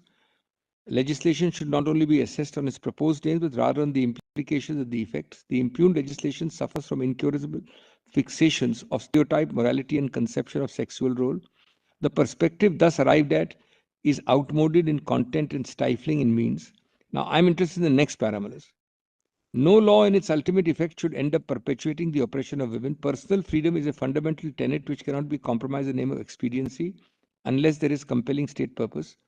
This is the last sentence. Heightened level of security is the normative threshold for judicial review in scrutiny in such cases.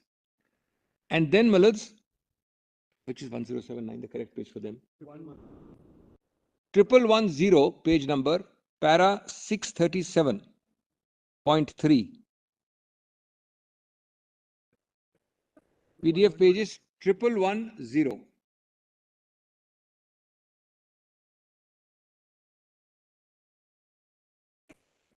We are giving only PDF number. Now PDF.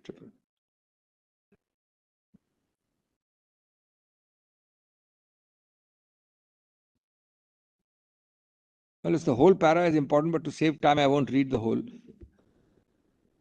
It talks of 377 criminalization of all forms of non-penile vaginal intercourse, etc. Come to the last 4 lines of 637.3. The natural or innate sexual orientation of a Which person. para are you reading? Whereas I'm reading 1110 is the PDF page, para 637.3. Yes. The last part, Justice Scholars got, of that para, 637.3. The end. The natural or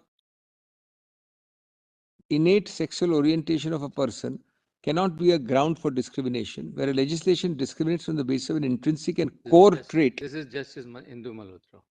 I beg pardon? Yes, Justice Malhotra, that's correct. I'm sorry. That's the ascriptive. The word ascriptive is not used exactly ascriptive. Yes, yes. Core trait of an individual cannot form a reasonable classification based on individual intelligible differentia. Then one para after next page, 0.5. A person's sexual orientation is intrinsic to their being.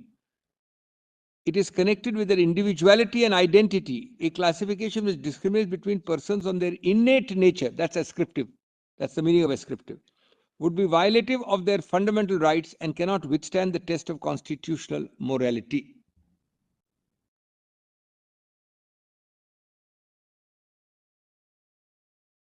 Principle is actually very simple, that you cannot discriminate against, the state cannot discriminate against an individual on the basis of a characteristic over which the person has no control. Exactly. That's if I may say so, very pithily and very simply put. That's the essence of it. But your lordship now to apply it, traveling away from criminalization to a general principle also it applies. How can it be that criminalization doesn't apply elsewhere?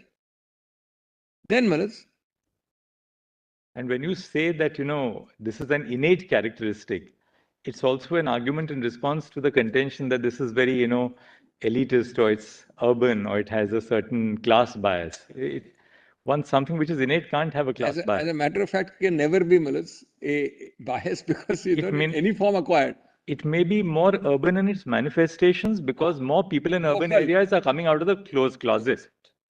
But in smaller town, India is no more only that urban. We have this nice word, rurban. We have a very big swathe of Indian territory and population which is rurban. And maybe there's no data is coming out by the government to indicate that this is urban or anything like that. Nothing. No data at all. One of the points we are making is that every government in the counter is without the single survey, single data, single test. Not one. I've made that point repeatedly in my written submissions. Innate and autonomy to choose. You may be having data.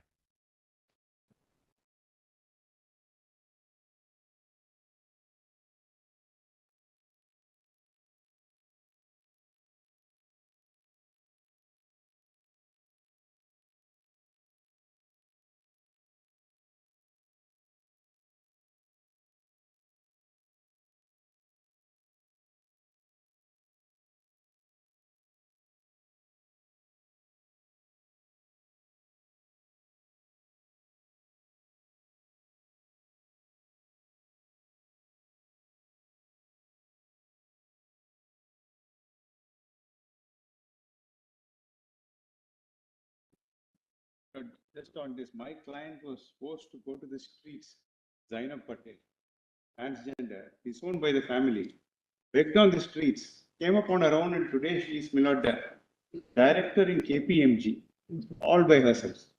To be branded urban elitist, is shows absolute lack of grace. Union should have shown a little more grace in the count. Begged on the streets, on her own, came up. Today she is member of the Transgender Council nominated by the government under the Act. And similarly, my lords, in my petition, Akkai Padmashalu, she's a well-known trans activist. At the age of 15, she was thrown out of her house. She had to drop out of school. She was on the streets. And thereafter, my lords, she has come back to the mainstream. And my lords, this is the lives they have to lead. To say that they are elitist, these are totally poor working class backgrounds people have come from. And to say that this is an elitist concern, my lords, is 20 मेरा जिसने यहाँ पढ़ना है They need to. And- In fact, under the Transgender Act of this union itself, Kinnars, Aravans, Jyotis, and Hinjras are recognized as specific categories. Named by category, actually, in the Categorized. definition, we saw it yesterday. Manoj, these are not urban, even for the government. Now, Amrit, therefore, please ask a simple question. Are you really filing? I'm very sorry.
Yes, Doctor.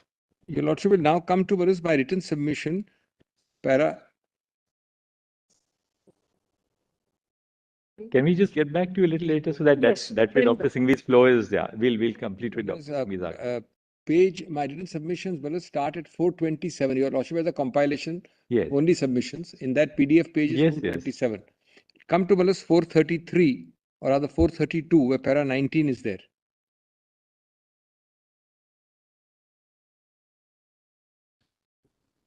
Para 19, 432.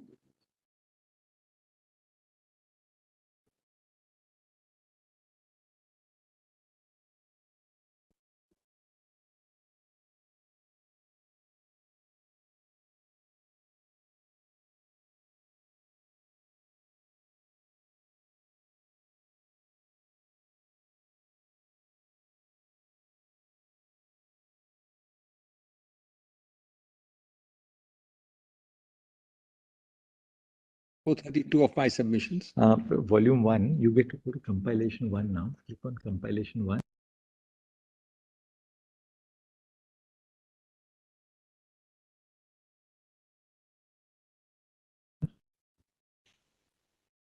$429. Just click on the last. 460 with a high. We have to, okay, you can just scroll down. So it'll take a second.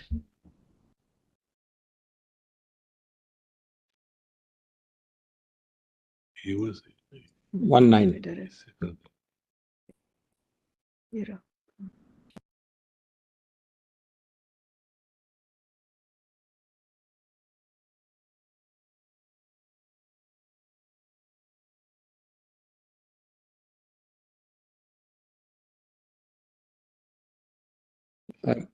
In any event, petitioners submit that the exclusion fails the test of 14. While there does exist an intelligible differentia, which is sexual orientation, it cannot possibly have any rational nexus. Now come to 20. First, it is important to reiterate that in its origin and evolution, SMA is an avowedly secular law, which was meant to serve as an alternative for individuals who could not or did not want to solemnize marriages under applicable personal religious law. My Lord is so said in para 15 and 19 of that judgment, Neha. Now, this SOR is important. As per the SOR of the SMA, the Act was passed to, quote, provide a special form of marriage which can be taken advantage of by any person in India and by all Indian nationals in foreign countries, irrespective of the faith which either party to the marriage may profess. Consequently, and I'm not concerned with Hindu Marriage Act, I wish them good luck. They have several other important points on their side. I'm not treading on their path, but I'm just saying, in contrast to the HMA, where the conditions must comply with Hindu religion, the SMA is an irreligious or non-religious marriage-related legislation. This addresses a point that the respondent repeatedly makes in its counter affidavit. What is this main point, Manus? Cultural understanding of marriage as a union. Cultural understanding of marriage was not the basis of the SMA. So what you're saying is that the SMA was basically intended to be agnostic to faith. Exactly. So by reading it as agnostic to sexual orientation, you're not making a leap of faith. Leap of faith. On the same. Very grateful. That's a pithy summary. What is Balas also religion is very heavily imbued with culture. If it is, as your Lordship puts it, agnostic to faith, it is also largely agnostic to cultural situations. It cannot be divorced. Secondly, Malas, just pause here for a minute before I go to the later part. Broadly, the government of India is saying what? I mean, look at with great respect with the kind of stand. Stand 1, cultural ethos, we've dealt with. Stand 2, which I am very strongly supporting, marriage is a vital institution. I say so, I give in my para 15 those 6 reasons, and in my appendix the several important secular consequences. Third reason, that it will impact personal law, which your Lordship has now put on a separate side. Now, the fourth reason is important and interesting. It is what is known as self-referential or self-validating statements. What is self-reference? What they are saying is, since I, the government of India, have defined marriage as a union between man and woman, therefore, by definition, you are wrong and illegal. Well, this your Lordship has said is an example of self-validating reasoning or self-referential reasoning. In constitutional terms, it actually equates classification with legislative purpose in Article 14 terms. It conflates the two. Where have you formulated so we can read it and then Yes. you can make your submission? Well, this is 22 and 23. Let's just read that. 22. Secondly, the respondent cannot argue, as it does in para 23, his counter para 23, that it has simply defined marriage as a union between a man and a woman, and that constitutes legislative policy. That would be circular and self-referential reasoning, which does nothing more than, this is important, equate the classification with the purpose. This obviously cannot be a valid defense to an Article 14 challenge, as in effect, any legislative classification can pass Article 14 scrutiny by the state simply declaring that the classification itself is the purpose. Let us see an example, Manus. As an example, one can imagine the state announcing a welfare benefit that it then declares off limits for blue-eyed people. On being challenged, the state simply says,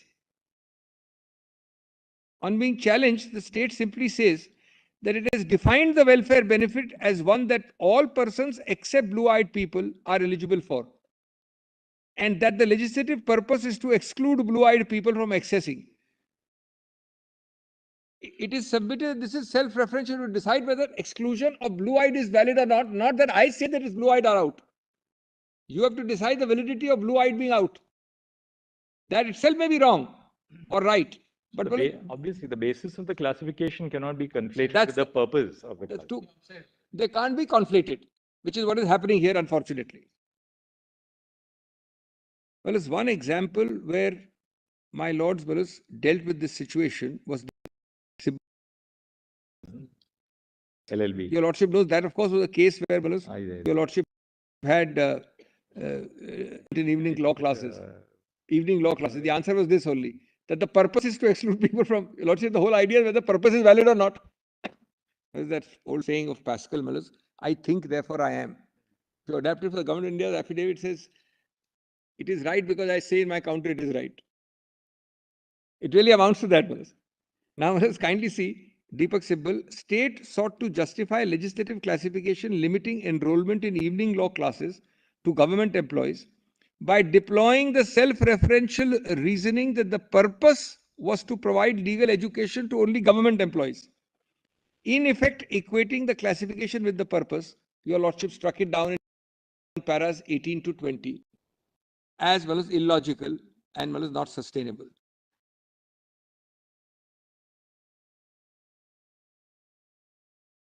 And here it applies in this way, that simply because by definition, it is only a union between man and woman, and therefore, it is out of the present petitioner's ken.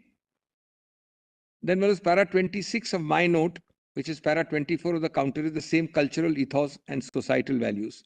Apart from the fact that this is a very general, one more thing, it pervades the counter. Not a single survey, not a single thing, statistical, Brandeis brief to say anything that this is valid. It's ipse dixit.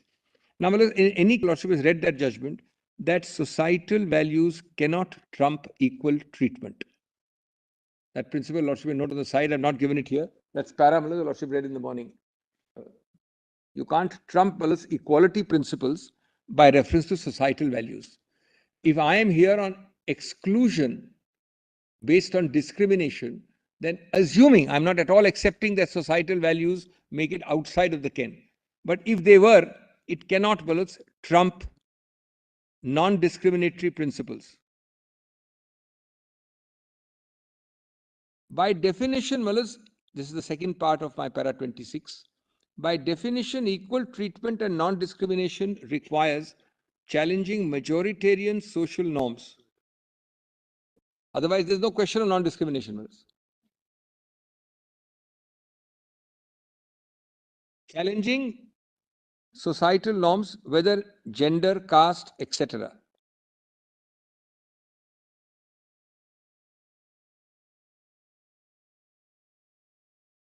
Whereas if your lordship excludes all this, then the only basis for this sexual orientation test will be animus. It's a very important point.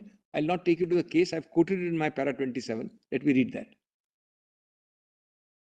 Thirdly, this leaves the only remaining legislative purpose as animus against the community and the refusal to treat them as equal moral members of society by offering them the same range of benefits as opposite sex couples.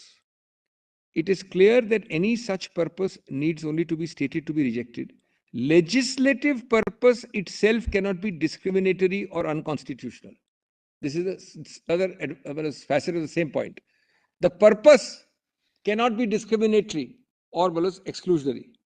Now, the South African Constitutional Court said, the exclusion of same-sex couples from the legal institution of marriage conveys a message of unequal moral concern or respect of the Constitution. They said so in these words: the exclusion of same-sex couples from the benefits and responsibilities of marriage accordingly is not a small and tangential inconvenience resulting from a few surviving relics of societal prejudice destined to evaporate like the morning dew. It represents harsh, if oblique, statement by the law that same-sex couples are outsiders. It's the outlier which is exclusion, which is discrimination, which is Article 14, 15, and 16. It's the exclusion, the outlier, and that their need for affirmation and protection of intimate relations as human beings is somehow less than that of heterosexual couples. It reinforces the wounding notion that they are to be treated as biological oddities, rather well put, as failed or lapsed human beings who do not fit into normal society, and as such do not qualify for the full moral concern and respect that our Constitution seeks to secure for everyone. It signifies that their capacity for love, commitment, and accepting responsibility is by definition less worthy than that of heterosexual couples. Whereas if your lordship were to look for the philosophical underpinning, but I say also the core constitutional value underpinning, this is rather well put. And I'm of course, it is Albie Sachs, we know that it's Albie Sachs, but Albie Sachs also could not have, he is best in himself. He's written some very, very good passages, but he has really Have you read his book, The Strange Alchemy of Law and Life? It's a brilliant book, actually. But here, in a very, very pithy manner. Albie Sachs, there's a great story about Albie Sachs. Sachs was very closely associated with the African National Congress. Yes. And, when he was driving his car once, a bomb was placed under his car, which blew up, and he lost his arm. And I believe there is a Netflix. Then, the Truth and Reconciliation Commission was instituted in South Africa. And Sachs has narrated the story. He went for an evening, so he was having a drink at the bar when someone came and said to him, well, somebody wants to come and meet you. So he said, he was intrigued. So he said, well, that person can come and meet you. Can come and meet me. The person who came and said hello to him was the very person who had planted the bomb under his car. Yes. So, when Sachs speaks about, his sense of forgiveness and he heavily influenced Mandela and the whole system for that concept of truth and reconciliation. He was but this is, if I may say so, one of the best legal statements. I have put it in my compilation, and it is almost now, elsewhere in the early part of my submission, which I have not read, we have identified 33 examples, 10 examples in 10 different countries of judicial interpretation consistent with constitutional values, not doing violence to values, bringing in marriage recognition for same-sex persons. Those 10 countries, for your lordship's information, would be Austria, Brazil, Colombia, Costa Rica, Ecuador, Mexico, South Africa, your lordship just read with me, Taiwan, and of course the US. And about 23 have legislated it. They're both examples. But these 10 I have given. Some others which are the European Human Rights Courts, etc. Yes, Russia. Not sovereign domestic courts, but the human rights transnational court. So now it's expanding. This is an earlier list of about 33, of which 10 mullahs are judicial. The earliest one was perhaps England. Was mullahs? England, UK. Ah, yes, yes. England. Yes, yes. So therefore, mullahs, and I'll be coming to a very interesting because England is believed to be much more timid, restricted, and circumscribed in its in the acrobatics which anybody can do in judicial review. I will give you an extraordinary article and two cases. How far they've gone on interpretation. Of course, identical to us because we have the constitution. So, Lordship is looking today at a constitution compliant interpretation, if I may use that word. They've done exactly the same for a treaty compliant interpretation. That's because of the Human Rights Act and they've gone. No, but the declaration of incompatibility. I am surprised at the stand of the government of India. Your Lordship's not only is much more power, but has gone much further. In that case, I will cite, they've said that it is wrong to think that text of the statute is a limitation. It is wrong to think that even intent is a limitation. With evolving dynamics of time and society, the two tests are to make it treaty compliant, which is exactly the same as constitutional compliant. A, the underlying thrust of the legislation, and B, the institutional capacity of the court. And by institutional capacity, they've explained further to say it means that unless the court feels that it is being asked to naked usurpation of legislation, namely, unless your Lordship goes beyond the limit, not doing some legislation, but your Lordship is virtually asked to transgress all limits and become a legislator. Barring these two, it is wrong to say that the text is a limitation, because they say text evolves over time. And intent also evolves over time. And these English courts are saying this. There's a beautiful article which I also will come in. That will take some time because your Lordship's approach to interpretation is identical today. If your Lordship accepts it this way or that way, but the test is the same. Your Lordship is looking in the first part of my submission not to strike down anything. Your Lordship is looking to make the interpretation compliant. Constitutional compliant. Those judges in that article tells your Lordships how they were making it treaty compliant in identical situations on an evolving dynamics of society.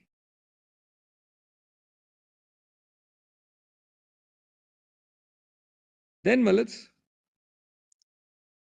there is another facet, Mullahs, of manifestly arbitrary. Your Lordship knows, Mullahs, Article 14 to just digress, for, it's important to digress for 30 seconds, Mullahs. Till Mullahs, Royappa, etc. I mean, broadly, as there have been earlier cases, your Lordship had only, Mullahs, the discriminatory aspect. Then your Lordship got the arbitrary aspect, just developing nascently in Royappa. Then your Lordship carried that arbitrary aspect much further in Maneka, Ajay Hasya, and all those cases, Mullahs. And now, Mullahs, your Lordship has turned, Mullahs, Mr. Benegal Rao and Mr. Frankfurter over in their grave by bringing in full due process. He picked up the Japanese constitution and put it in Article 21. Frankfurter said, look, you do anything you like, but don't do this. Your Lordship, Mullahs, camouflaged it by calling it procedural due process in Maneka. Now we brought in substantive due process. Now, Mullahs, substantive due process. Mr. Rao must have been shocked even within 2 years. And Mr. Mullahs, Frankfurter would have died a second time, Mullahs. Justice Fazlali actually imported it. Yes. It just took another 20 odd years. And Mullahs, after Maneka, where your Lordships kept the pretense of procedural due process for a few decades, your Lordship now has all of them, Mullahs, Talaq, Triple Talaq, Joseph Shine, any number of cases, manifestly arbitrary, which is nothing but substantive due process. Now, with that background in mind, kindly consider what your Lordship is today judging, Mullahs.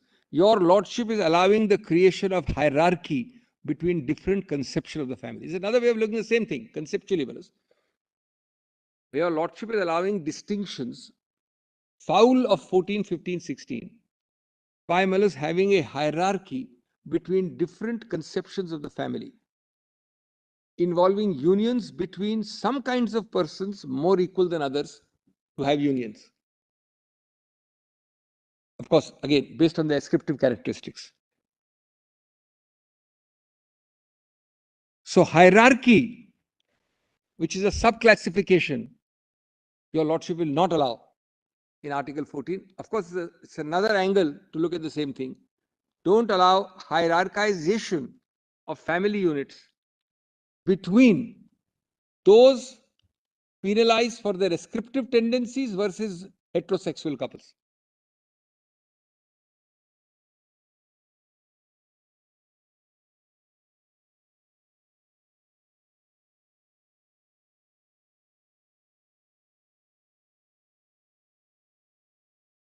Yes. Your lordships brothers actually said this. Of course, not the ratio of the case, because my lords were dealing with a narrower issue about a mother with children from the first marriage. But your lordship's principle is clearly stated in my Lord Justice Chandrachud, as he then was, in Deepika Mal's atypical family units. And the para is 26. Lordship may note that para. That was cited but not read. It was cited by Mr. Gita Hariharan. Gita Hariharan. No, Which Deep- one? Deepika Mal's 22. That is Mal's in your lordship's compilation at page 84 at 91. Just read that one para, Mal's. My lord has put it very pithily. Atypical family units, referring to Mal's queer relationships, equally deserving. Kindly turn to that page, Mal's, just for a minute. Para 26 is at page, is it 60? Page 91 PDF. 91. Yes. Volume 1. Volume 1, Sanjay. Volume 1.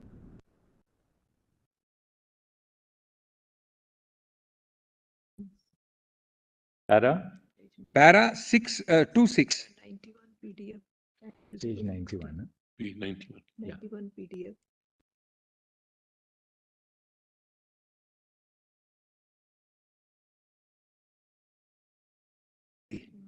Returned. That's the hierarchization created wrongly, I say, Malus. May I read? Yes. The predominant understanding of the concept of a family, both in the law and in society, is that it consists of a single, unchanging unit with a mother and a father who remain constant over time. This is very important, Malus. This is meaning of conception is changing. This assumption, and their children, this assumption ignores both and the many circumstances which may lead to a change in one's familial structure. And the fact that many families do not conform to this expectation to begin with. Familial relationships may take the form of domestic, unmarried partnerships or queer relationships. A household may be a single parent household for any number of reasons, including the death of a spouse, separation or divorce. One.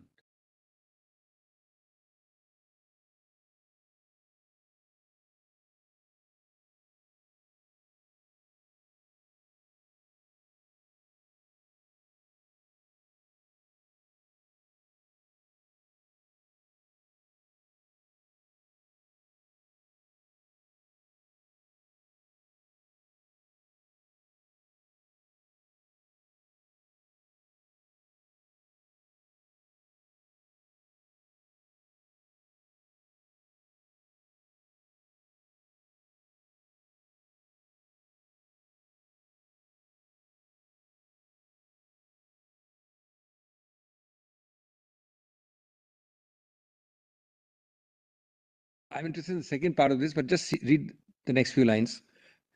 Very pithily put. A household may be a single parent household for any number of reasons, including death. Similarly, the guardians and caretakers who traditionally occupy the roles of the mother and the father, inverted commas, of children may change with remarriage, adoption or fostering. These manifestations, this is what I'm interested to read, Malus, in particular. These manifestations of love and of families may not be typical, but they are as real as their traditional counterparts. Such atypical manifestations of the family unit are equally deserving not only of protection under law, but also of the benefits available under social welfare legislation. The black letter of the law must not be relied upon to disadvantage families which are different from traditional ones. The same undoubtedly holds true for women who take on the role of motherhood in ways that may not find a place. Well, these 6 lines in the preceding in particular sum up, Balas, the Article 14 aspect which I am making separately. Atypical does not mean, Balas, the atypical application of the law. And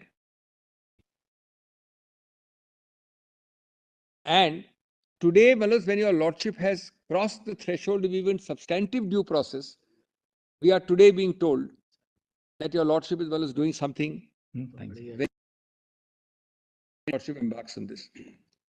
This completes my first pillars and the most important pillar, non-discriminatory equal treatment. Second is well freedom of expression. Freedom of expression, well, I had the privilege of arguing Naveen Jindal. I remember well, Justice Khare carried it from court 6 to court 1. That matter with him kept on getting adjourned. The government of India was, and Mr. Raju Ramchandran was the ASG at that time. A matter against his heart and instinct, I believe. But anyway, he did his duty well.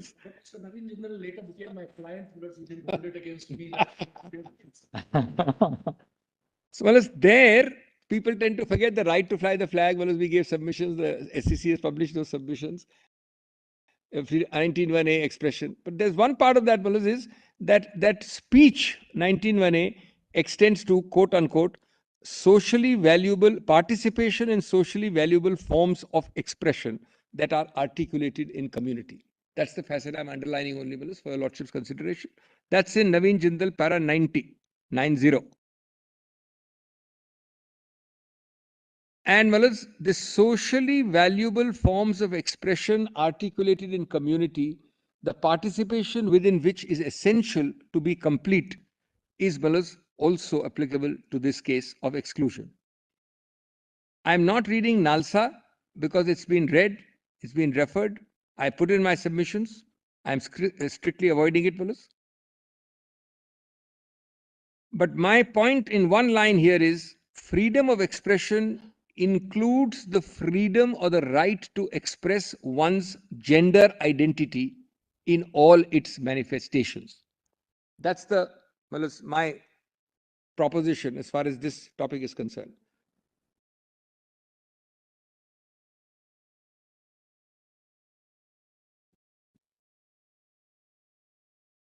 Now, Malaz, if you are in 19(1)(a), and it's a straight point of 19(1)(a), we don't need to spend time on 19(1)(a). Just sufficient these two phrases, Malaz. Participation in socially valuable forms of expression in the community, and freedom of expression includes the freedom to express one's gender identity. These are the two principles. The question arises, under what part of 19(2) can you touch it? Which 19(2) have you shown to the court?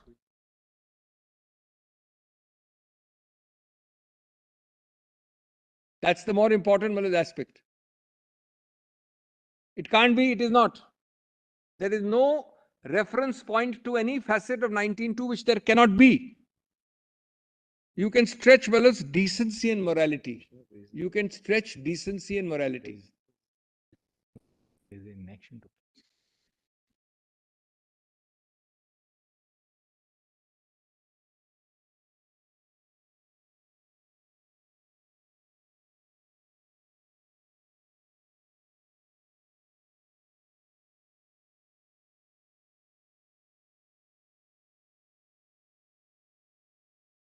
Down on 19(2), there is no law which is a reasonable restriction. There's none.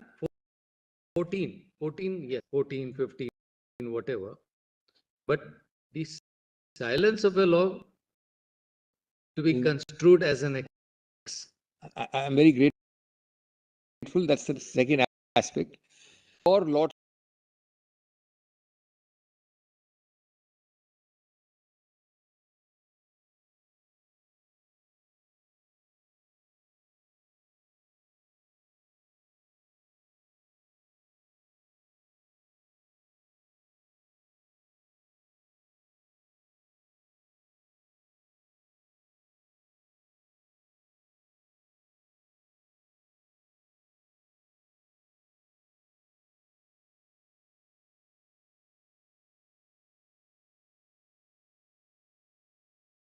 Well, first, let us forget the silence of the law. First point is, if a law was made, I'm now going very much further against me than I need to go.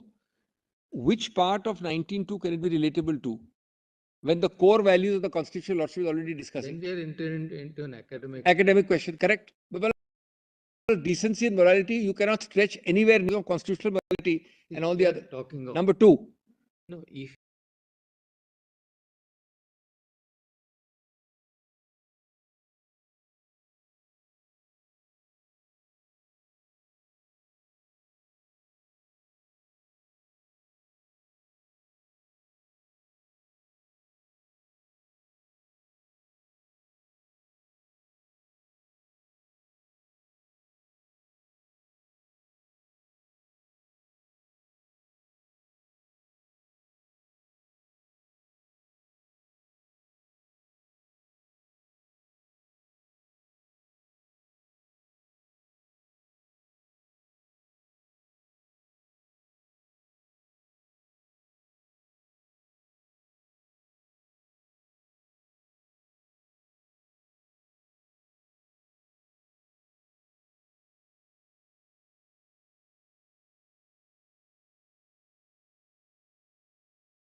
Now, the third and the last prong before I come to the very interesting interpretation part is the dignity point, which your lordship is well aware, Article 21. I'm sorry, I forgot. I'm very sorry before I leave that. Well, it's this last part. This is actually the intersection. Main is Article 14 and 15, 16. This last point is an intersection of 14 with 19(1)(a). The right to express one's gender identity is being questioned by the state, of course, without a law under 19(2), questioned on the ground that what right heterosexual couples have to project that identity, non-heterosexual couples do not have. So it's an intersection of 14 and 19(1)(a). The projection of the gender identity, which is a part of free speech, free expression, is inhibited by your stand, which allows that right unfettered in your heterosexual category. And Malas, if they can't do it for a heterosexual couple, because your lordship will undoubtedly hold it to be unreasonable restriction, then how is it a reasonable restriction for me? Actually happen. You can comprehend what you're driving. The absence of a restriction per se. Today, if you say that today if this No, law I'm is saying the silence is being read as a restriction. I'm saying, Malas, no, my lord, I'm saying the silence is read in the counter and the stand of the government is a restriction. That's the meaning. Malas, I understand. I'm saying it's impliedly there. You have to read it there. It's not so much a statutory silence as much as the failure of To allow, the they're not going to allow body it. to enact a law. Well, it's more than failure to enact. They will not recognize. I'm not going to go in the market with the label of marriage only. If I do anything on the basis of that marriage, who's going to recognize it, Malas? in argument. This flow. No, that is the right part. I'm saying, Malas, their restriction.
Third pillar is dignity. That is, Malas, very clear. Based on Article 21 as a third pillar or third facet. And Malas, there,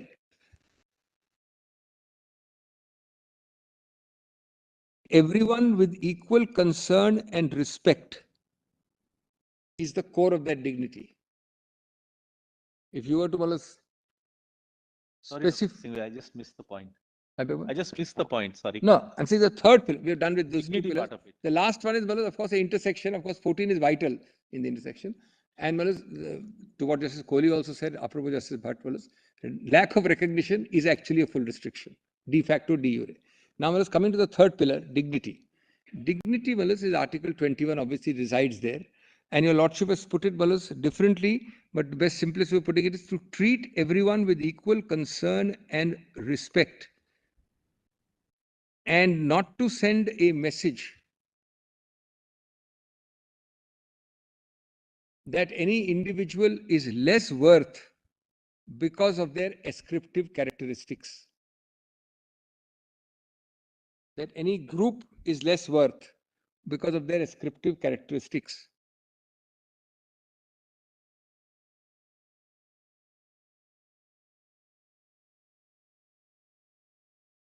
And with it comes the ability to participate on an equal footing in social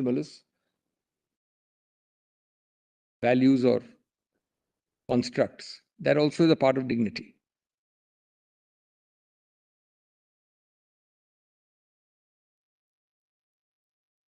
That's the entirety of dignity part. I only want to read one para as I leave dignity and come to the very important interpretation part. Just one para 40 of my written submissions. That is at page 438. I'm very grateful. 39. I'll read 39 and 40 if Lord should permit me. Does my Lord Justice call Justice? Chief Justice has got it. Yes. The central importance of marriage as a social institution, as outlined above, means that the ability to participate in it on equal terms is a question of dignity.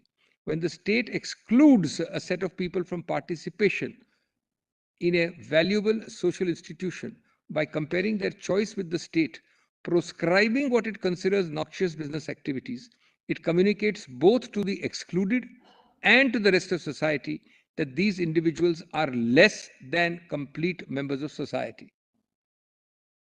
It is therefore a message of subordination. I'm very grateful, my lords directed me and gave me an opportunity. 40. Now, this is by way of analogy. This is not the case we are in. Just very quickly go through 40. It gives your lordship 3 or 4, your lordship juristic analogies. There are many historical instances of the exclusion of a group of people from a social institution being used to send a public message about their worth as equal moral members of society. These, for example, include caste-based restrictions on temple exclusion. Very well-known case, Venkatamana Devaru. Rules that prohibited women from participating in male professions, my lord has already read it, so I'm leaving it, Anuj Garg. The refusal to accommodate disability in public examinations, I'm leaving it, Vikas Kumar. That's also by my Lord Justice Chandrachud. And many others. Over time, laws and the judgments of this court have removed these exclusions on the understanding that the ability to participate in the making and remaking of social institutions is central to individual dignity. The exclusion of LGBT, etc., from the social institution of marriage is one of the last remaining legal outposts that sanctions such exclusion. And therefore, it would advance the constitutional goal. This completes the 3 constitutional pillars and the ascriptive test. I now come to something very interesting, where in different contexts, in 3 judgments, in the House of Lords in the UK Supreme Court, one of the two judgments was very beautifully put. The issue arose, of course, it arose in the Rent Act in one case and some landlord relation in the other, that Parliament A did not intend it, or the text is a limitation, or the intent is a limitation, and how should we as a court read it? But fortunately, it arose, how should the court read it as a treaty compliant legislation, not merely interpretation. In that, I'll read first one case, then a very, very well written article, and then the other 2 cases. That's going to be, I believe, very profitable and repay study. First, turn to the House of Lords in a case called Gedan. Now, this is in volume 4, which is foreign judgments.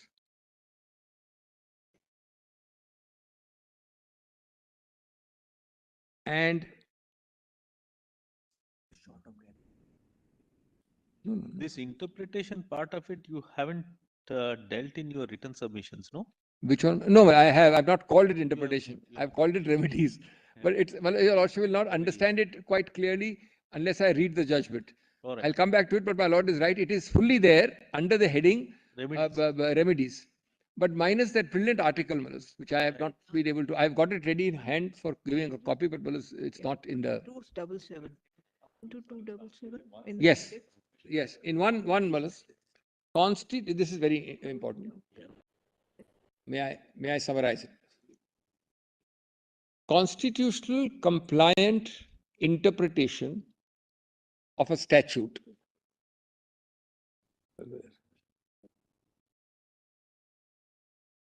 oblique treaty compliant, because your lordship is dealing with a treaty case, oblique treaty compliant, which is their constitution. The treaty is their constitution. Constitution compliant interpretation oblique treaty compliant interpretation of a statute is not limited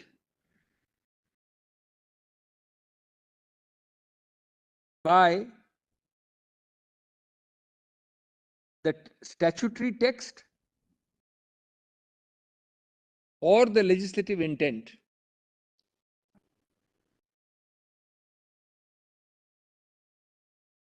but in a dynamic, evolving context, only, the word only is important, only by underlying thrust of the legislation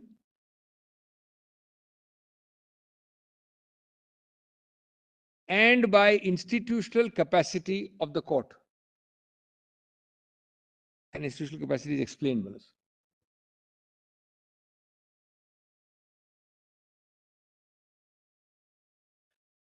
This is 113. 32.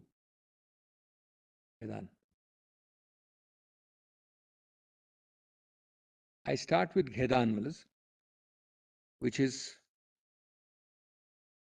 para 32 at 1136 of your lordship's PDF of volume 4, which is foreign judgments. Para 32. Give me one page. 1146. I'm sorry, I gave the wrong page. But what is third part?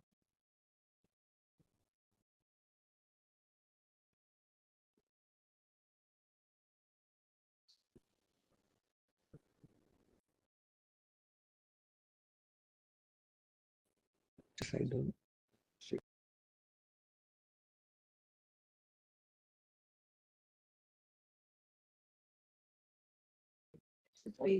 What page? 1146 of foreign judgments, volume 4. Yes, what para you refer? 32. 1146? PDF. PDF. Is it para 32? My learned friend says it is 1146, para 32. Is 1146 is actually physical 1138. 38. Physical 1138. May I read? From this, the conclusion which seems inescapable is that the mere fact that the language under consideration is inconsistent with the convention compliant meaning does not of itself make a convention compliant interpretation under 3 impossible. Section 3 enables language to be interpreted restrictively or expansively. But Section 3 goes further than this. Take out the page where Section 3 is quoted. Take it out. It is also apt to require a court to read in words which change the meaning of the enacted legislation to make it convention compliant. Will my lord underline that? Was the lordship got that sentence? In other words, the intention of Parliament in enacting Section 3 was, to an extent bounded only by what is possible, a court can modify the meaning and hence the effect of primary and secondary legislation.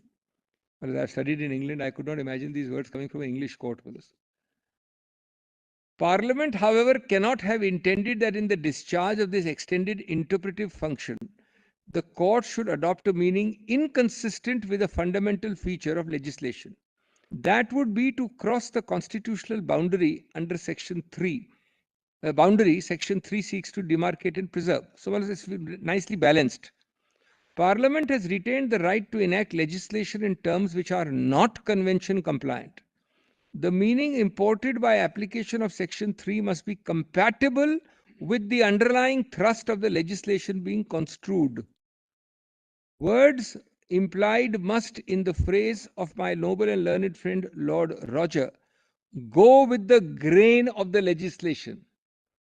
Nor can Parliament have intended that Section 3 should require courts to make decisions for which they were not equipped. There are several ways of making a provision convention compliant, and the choice may involve issues calling for legislative deliberation. Now, let's kindly come to para 51. Please give me the sequence. Was an issue. Whereas this was Rent Act, the phrase was as his or her wife or husband. Now, this is very important. Let's just write down this sentence. It's a very important query which Lord is raised. What was the context? Identical to us. The phrase under the Rent Act was, just kindly note that down, Lord should take my word for it, as his or her wife or husband. And the finding was that this phrase means as if they were his wife or husband. As if they were his wife or husband. That is the finding. In other words, they were not husband and wife, but we have to read it as if they were husband and wife. Just the para 35, there Yes. it's very interesting. That will give you the facts and how they mold the. Yes, may I, Melissa? The relief.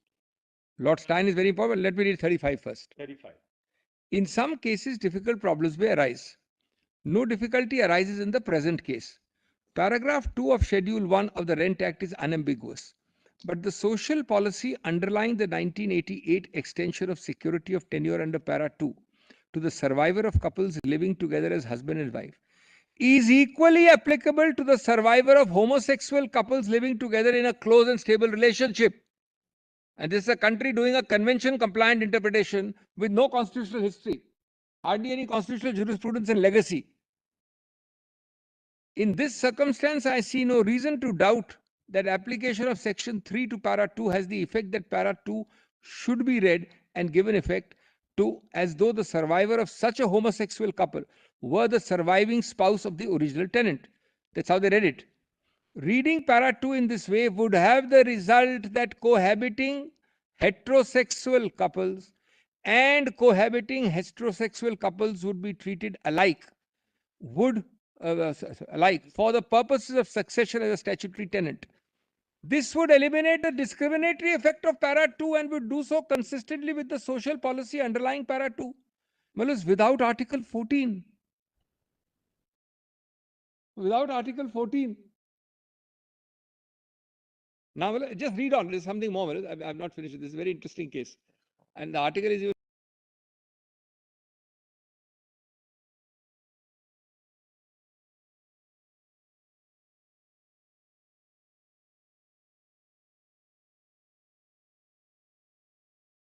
two. But nothing else.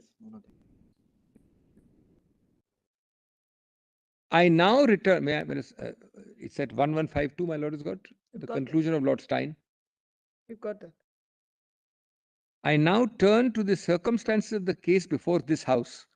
Applying Section 3, the Court of Appeal interpreted as his or her wife or husband in the statute to mean as if they were his wife or husband. While there has been some controversy about aspects of the reasoning of the Court of Appeal, I would endorse the reasoning on the use of Section 3.1. It was well within the power under this provision. But Malaz, possibly the best way of putting it was Lady Hale Malaz, which is at 1177. The first Malaz, woman Chief Justice, not right way to describe her Malaz, of UK. President of the UK Supreme Court. Which page is it? 1177. 1177. Well, it's 1177, para 130.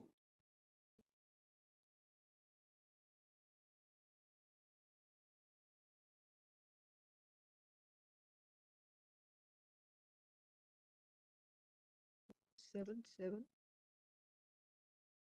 130. Para as well as 130. 30. PDF Okay, got it. 1177. Baroness Hale of Richmond. May I read, Willis?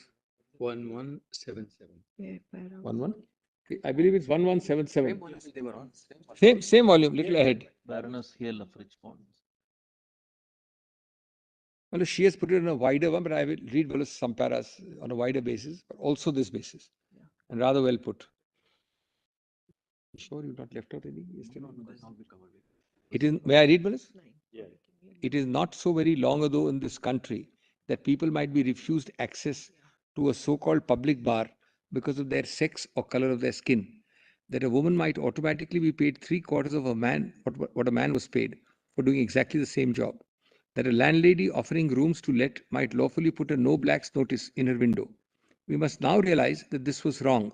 It was wrong because the sex or color of the person was simply irrelevant to the choice which was being made, to whether he or she would be a fit and proper person to have a drink with others in the bar, to how well she might do the job, to how good a tenant or lodger he might be.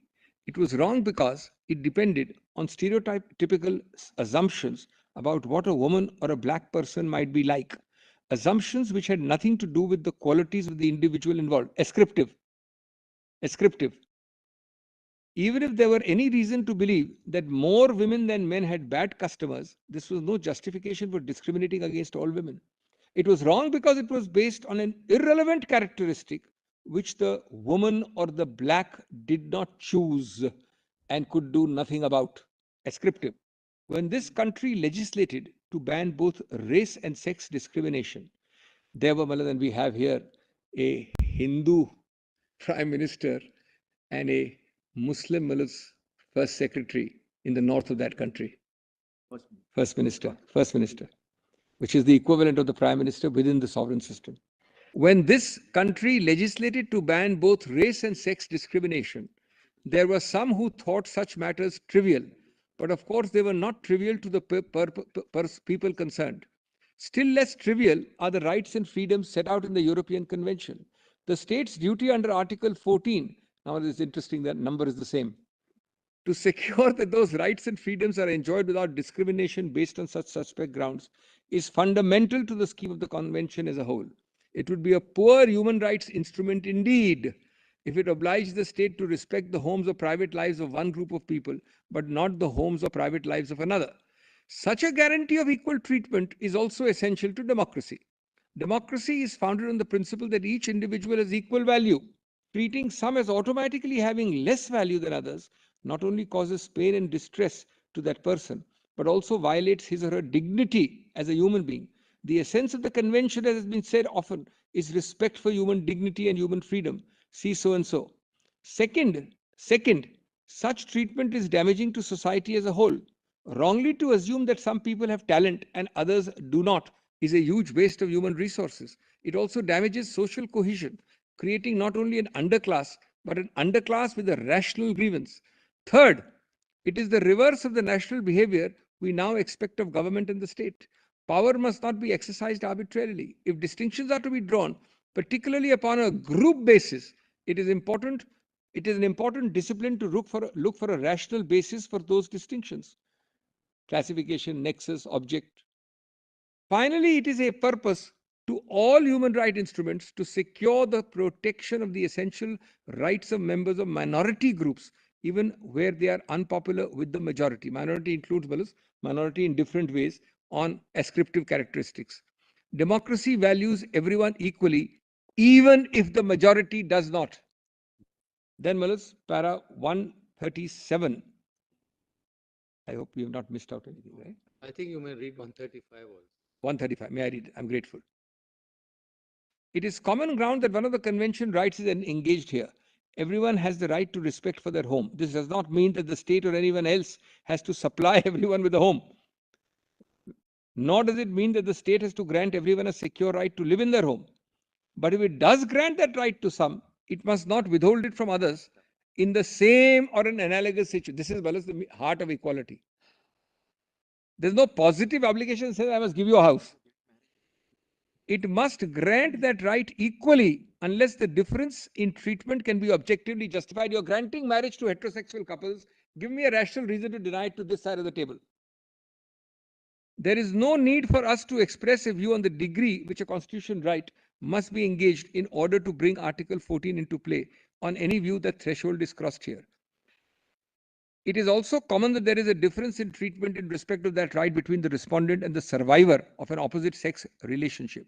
It is also common ground that sexual orientation is one of the grounds covered by Article 14, on which, like sex and race, a difference in treatment is particularly suspect. Well, this is that facially suspect, which Your Lordship has said. Yeah. Facially, well, for the reason given earlier, the grounds put forward to justify it require careful scrutiny. Now, 137. The parties differ on whether the survivors of an unmarried heterosexual and homosexual couples, so he's dealing with unmarried and homosexual couples both, are indeed in an analogous situation, and therefore on whether the basis of the difference in treatment is sexual orientation or something else. Impossible to see what else the difference can be based on. Impossible to see what else the difference can be based on except sexual orientation. Everything which has been suggested to make a difference between the appellant and the other surviving partners comes down to the fact that he was of the same sex as the deceased tenant. It is the decisive factor. Then, Wallace, 38, in fact, I'll also read. We are not here concerned with the difference in treatment between married and unmarried couples. The European Commission accepts, etc. May I, Wallace, come, if I don't miss out something relevant, Wallace, 142, I think, will suffice. Well, let's just see 141, the first few lines, not the whole. 141, a few lines. There are some important things. The relevant difference which has been urged upon us is that a heterosexual couple may have children, whereas a homosexual couple cannot. But this too cannot be a relevant difference in determining whether a relationship can be considered marriage-like for the purpose of Rent Act. First, the capacity to bear or beget children has never been a prerequisite for a marriage in English law. It's a very interesting history, Willis. Henry VIII, a very infamous ruler with 6 wives, Willis, would not otherwise have had the problems he did. Not together. No, but Manas, no. What she's saying is, Manas, that sequentially, only because of lack of children. Right. And Manas, in his case, Lack of heir. lack of an heir. And in his case, Manas, lack of an heir meant sometimes execution of the lady. That's how, Manas, this is called, she's referring to sequential. She put it rather, Manas, in the typical English understatement. Henry VIII would not otherwise have had the problems he had. It's put it very nicely, Willis. Even the capacity to consummate the marriage only matters if one of the parties thinks it matters. If they are both content, the marriage is valid. A marriage, let alone a relationship analogous to marriage, can exist without either the presence or the possibility of children from that relationship. Secondly, however, the presence of children is a relevant factor in deciding whether a relationship is marriage-like. But if the couple are bringing up children together, it is unlikely to matter whether or not they are biological children of both parties. Both married and unmarried couples, both homosexual and heterosexual. I'm sorry. Both married and unmarried, both homosexual and heterosexual will bring up children together. One or both may have children from another relationship. This is not at all uncommon in lesbian relationships, and the court may grant them a shared residence order so that they may share parental responsibility. A lesbian couple may have children by donor insemination who are brought up as children to them both. It is not uncommon for each of them to bear a child in this way. A gay or lesbian couple may foster other people's children. When the relevant section of the Adoption Act of 2002 are brought into force, they'll be able to adopt. This means they will indeed have a child together in the eyes of law. Thirdly, there is absolutely no reason to think that protection given by the Rent Act to the surviving partner's home was given for the sake of couples' children. Statutes usually make it plain if they wish to protect minor children. These days, the succession is likely to take place after any children have grown up and left home.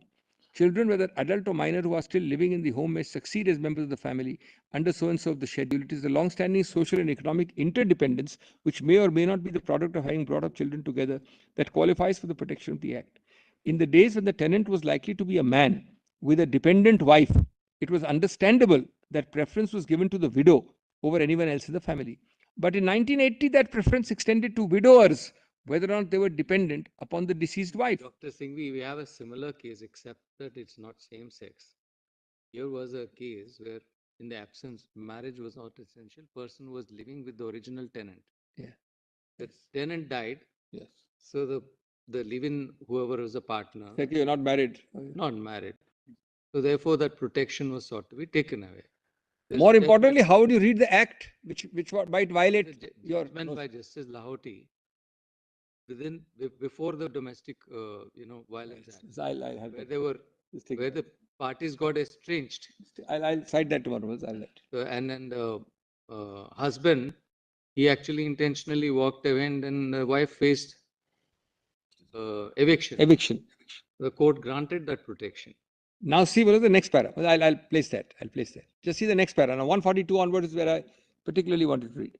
Homosexual couples can have exactly the same sort of interdependent couple relationship as heterosexuals can. Sexual orientation defines the sort of person with whom one wishes to have sexual relations. It requires another person to express itself. Some people, whether heterosexual or homosexual, may be satisfied with casual or transient relationship. Now, this is another important factor I forgot to mention: is casual or transient relationships. It is to avoid them that marriage is an important aim or object of some people. It requires another person to express. But most human beings eventually want more than that. They want love. I started the case arguing today with that, but it's the right to love, person of your choice. And with love, they often want not only the warmth, but also a sense of belonging to one another, which is the essence of being a couple. And many couples also want to come to stability and permanence, which go with sharing a home and a life together, with or without the children, who for many people go on to make a family. In this, people of homosexual orientation are no different from people of heterosexual orientation. It follows that a homosexual couple whose relationship is marriage-like, look at that word, Manas, marriage-like, in the same way that an unmarried heterosexual couple's relationship is marriage-like, are indeed in an analogous situation. Manas, I can continue. There's something more here, so I'll continue tomorrow, Manas, on this. Para 143. Well, I'll be as fast. I'm not repeating anything. Just the reading time will take some. I'll be as fast as possible. I've taken the cue from Justice Call's comment. I will not take time. I'll do it. If your lordship would permit me, I can do it virtually, but otherwise I'll be here physically. Whichever way your lordship would say it. Very well.